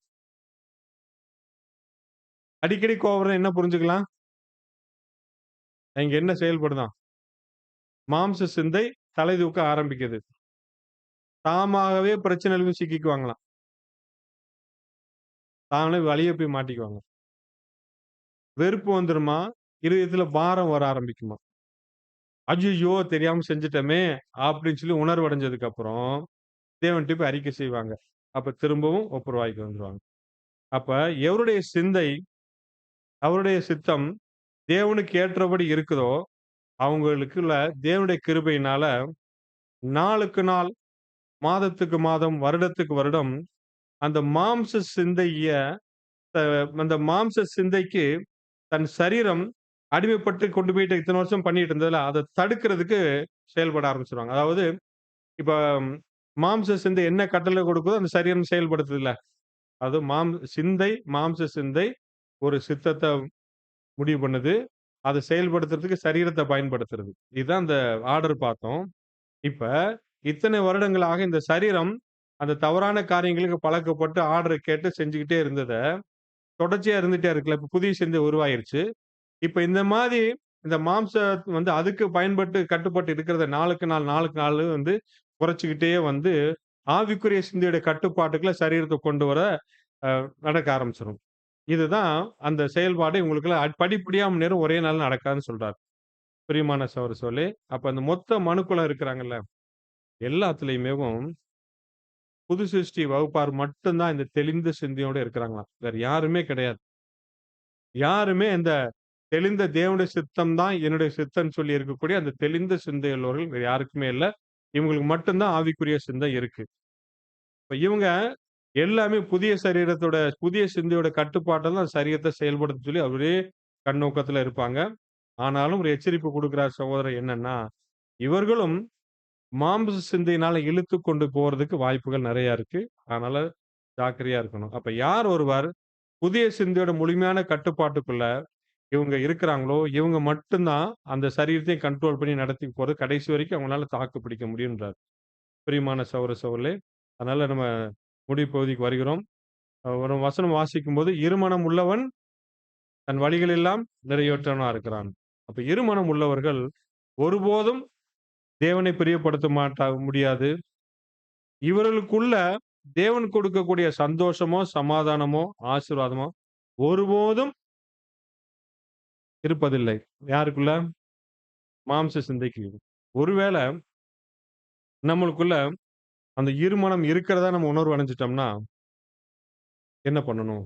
அதுக்கு ஒரு சொல்யூஷன் குடுக்குறார். என்னன்னா, மனப்பூர்வமா சத்தியத்துக்கு என்ன சொல்லுதோ, அதுக்கு நம்ம கீழ்ப்படிஞ்சு, தேவ வார்த்தை என்னும் தண்ணீர் மூலமா நம்ம அந்த மனத சுத்திகரிக்கப்படுவது ரொம்ப அவசியம். சுத்திகரிச்சிட்டோம்னா, அந்த மாம்ச சிந்தையிலிருந்து நம்ம கொஞ்சமா விடுபட்டலாம். பிரியமான சகோதர சகோதரிகளே, இந்த புதிய சிந்தை என்ற பாடத்திலே நம்ம என்ன கற்றுக்கொண்டோம்னா, இன்னைக்கு நம்மளுக்குள்ள நடைபெறக்கூடிய ஒரு காரியங்கள் தான். என்ன காரியம்? நம்ம நம்ம குணலட்சணங்கள் வருடக்கணக்கா நம்ம வந்து மாத்துறதுக்கு, வளர்த்துக் கொள்றதுக்கு பிரயாசப்படுறோம். ஆனா தீர்மானிக்கிறது ஒரு சில வினாடிகள்லயே முடிஞ்சு போயிருது. அந்த ஒரு சில வினாடிகள்ல நம்மளுக்குள்ள என்ன நடக்குன்னு தான் இவ்வளவு நேரம் நம்ம பார்த்தோம். அப்ப நாம வந்து ஒரு விஷயத்த நம்ம சிந்திக்கும் போதோ, பேசும்போதோ, செயல்படும் போதோ, அத நம்ம நிதானிச்சு பார்த்துறணும். இதுல என்னென்ன எல்லாம் உள்ள மாம்ச சிந்தையின்படி நம்ம செயல்படுறோமா? ஆவிக்குரிய சிந்தையின்படி நம்ம செயல்பட்டு கொண்டிருக்கிறோமான்னு சொல்லி நம்ம முதல்ல பிரிச்சு பார்க்க தெரியணும். இதுக்கு நம்ம அனுபவங்கள் தேவன் நம்மளுக்கு குடுப்பாரு. நம்ம இல்லன்னாலும், மத்தவங்க 2 பேருக்கு நடக்கும்போது நம்ம உட்கார்ந்து பார்ப்போம். பார்க்கும்போது பிரிச்சு பார்க்கக்கூடிய இந்த பிராக்டிஸ் நம்ம கொண்டு வந்துரணும். ஒருவேளை நம்மளுக்குள்ளேயும் ஒரு சில வந்து ஒரு தவறான சிந்திச்சுட்டோமோ, பேசிட்டாலோ, செயல்பட்டுட்டாலோ, அதுக்கு பின்பாக உட்கார்ந்து நம்ம நிதானிச்சு பார்த்து எங்க நம்ம மிஸ்டேக் பண்ணியிருக்கிறோம்?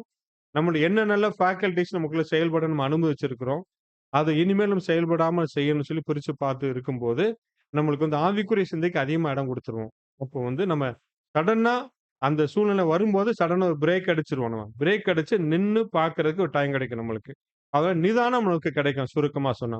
பிரியமான சகோதர சகோதரிகளே, இதத்தான் அங்க சகோதரன் இந்த 7ஆம் தூதன் இந்த 2335 ரீப்ரிண்ட்ல குடுத்திருக்கிறாரு. இதத்தான் அங்க சுருக்கமா புரிஞ்சு அந்த சாராம்சத்த உதாரணங்களோட விளக்கியிருக்கிறோம். இன்னும் நீங்க இந்த ரீப்ரிண்ட்ட படிச்சு பார்த்து இனிமேல் படிச்சாலும் புரிய வாய்ப்பு இருக்கு. பிரியமான சகோதரர்களே, இவ்வளவு நேரம் பொறுமையோட கேட்ட உங்கள் அனைவரையும் தேவன் தாமே ஆசீர்வதிப்பாராக.